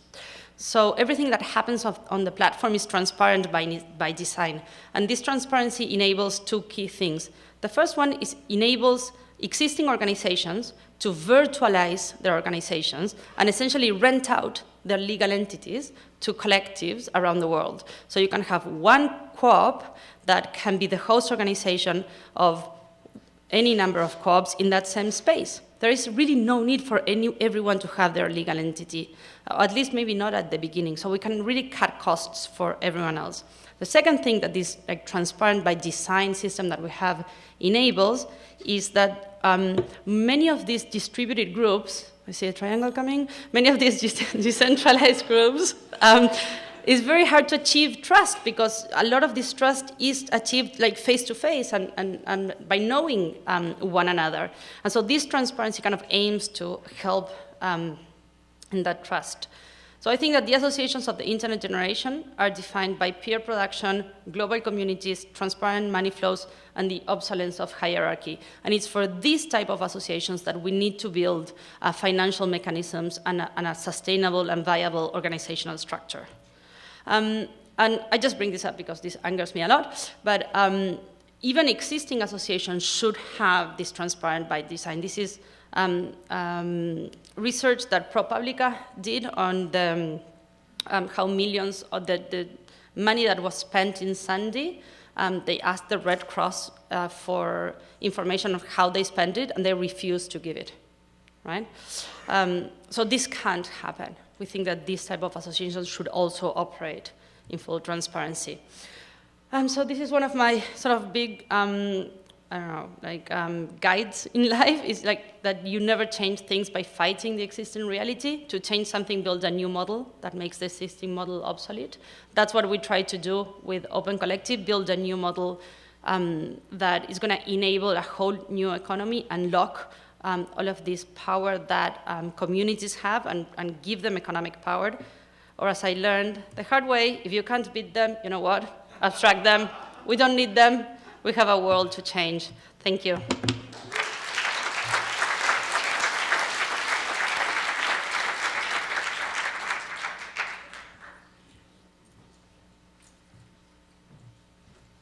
Hey folks, I will be quick. I'm Christopher David, I'm the founder of Arcade City. Arcade City is decentralizing the corporatized sharing economy. I am a former Uber driver. Like many Uber drivers, I was drawn to Uber by the promises that I would be able to be my own boss, set my own hours. But I quickly discovered, as many others have, that Uber has a very exploitative relationship with its drivers. 20% of my customers were so impressed by my service that they asked how they could request me again. It was a violation of Uber's terms of service for me to get their contact information and to reach out to them directly. Uber offered no support for that and threatened to deactivate you if you did. What that means is that you are completely dependent on Uber. That's kind of the source of one of the arguments in these employment lawsuits that Uber, there's a huge ruling in the UK today that Uber must treat its workers as employees, and they're fighting that, of course.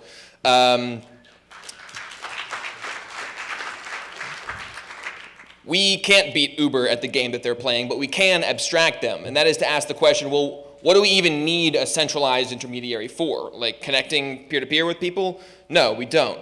So kind of had this idea to potentially just have drivers organize our own basically a co-op, although we hadn't until recently realized that, hey, what we have been building is a co-op, and just kind of marketed ourselves. We printed up business cards, we handed them out to our riders, kind of spread this idea. In May of 2016, the city of Austin, Texas, passed a new set of regulations voted on by the people of Austin that, as part of the regulations on rideshare companies, required some fingerprinting.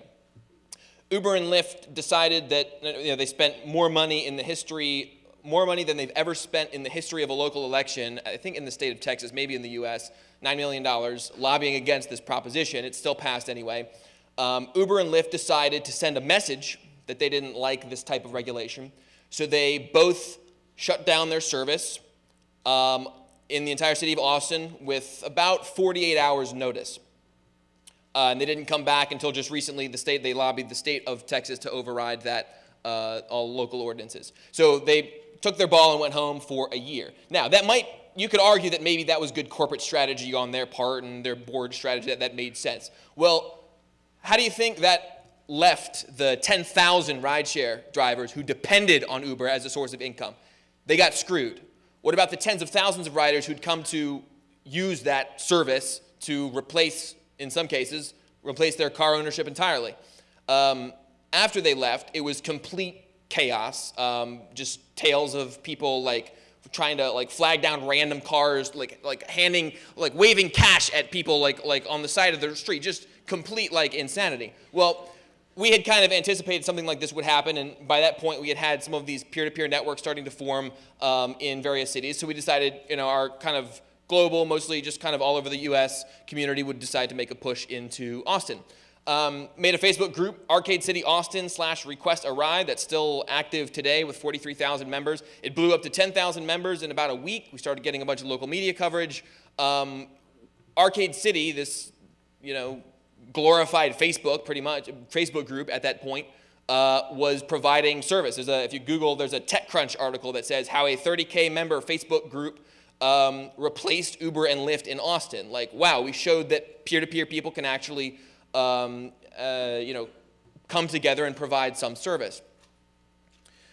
An interesting thing happened. So we realized, I was living in New Hampshire at the time, decided to come to Austin and kind of help this out, and ended up moving there and kind of moving our quote-unquote headquarters to Austin, which has, for the past year and a half, continued to be our largest network. We currently have a network, and we can call it a co-op because it's completely owned and operated by the drivers themselves, of 160 drivers. They provide, some drive full-time for Arcade City, some drive part-time. All of them set their own rates. I'm going to skip past this stuff. But yeah, the whole idea is that drivers set their own rates. Riders can choose their driver. They have greater control. Ride sharing is just the first of many services that are available. If you can solve the problem of trust in a peer-to-peer transaction like ride sharing, you can also solve that same problem using that same set of community values for peer-to-peer deliveries, peer-to-peer home sharing. We've already started to see some of these services just organically bubble up. I mean, our group is used a lot for peer-to-peer deliveries, and just some hilarious requests. People will post in there hey, I need a fifth of vodka and then a burger delivered to me, and then people will compete to provide the request. We have this just amazing community that forms in Austin, and what we have seen is just absolutely amazing and completely unforeseen is that this new type of social organization has started to form in Austin. In the early days, we would have these drivers who had been liberated to make their own decisions started specializing.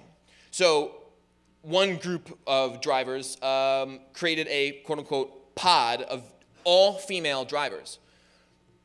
They identified a problem that I, as my corporate CEO, never envisioned, which was, hey, there are young ladies out there who are getting out of the bar at 2 a.m.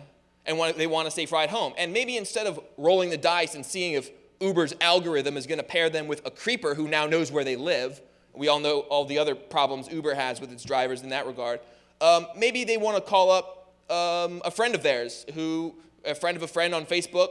Female has a female-only driver pod. All the ladies are vetted by this group that you can reach out to. They're your neighbors. So that was a separate Facebook group called CJ and Go, and that has continued on. what we realized in studying this was that we had accidentally created not just a driver co-op of 160 drivers.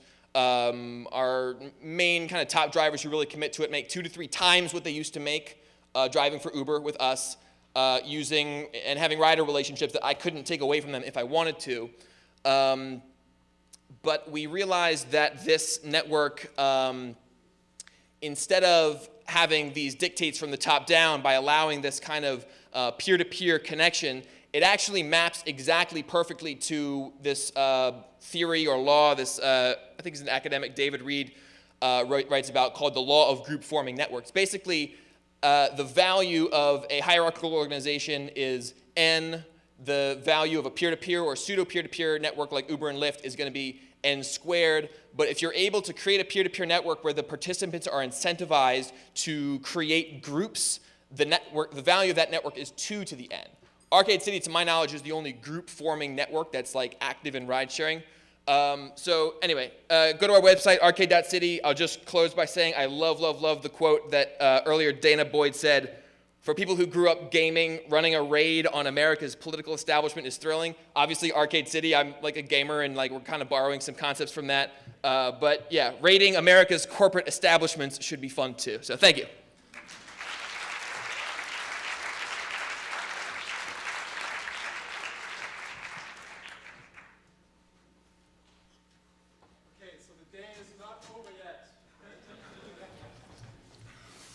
All right, so thanks for hanging in here for all those hours, and lots to think about, right? And so there's a last part to the evening. It starts at 7, and it's not in this auditorium, but in our new funky, futuristic building up on 5th Avenue. So you just walk up the street and to your left. It's 63 5th Avenue. You will see it. And there in the auditorium, we meet at 7 for the closing session of the day. And I hope you will all join us. Come a bit early, so come maybe 20 minutes early to be seated, right? So that we really can start at 7. So I really look forward to seeing all of you there, and we will have a fantastic evening.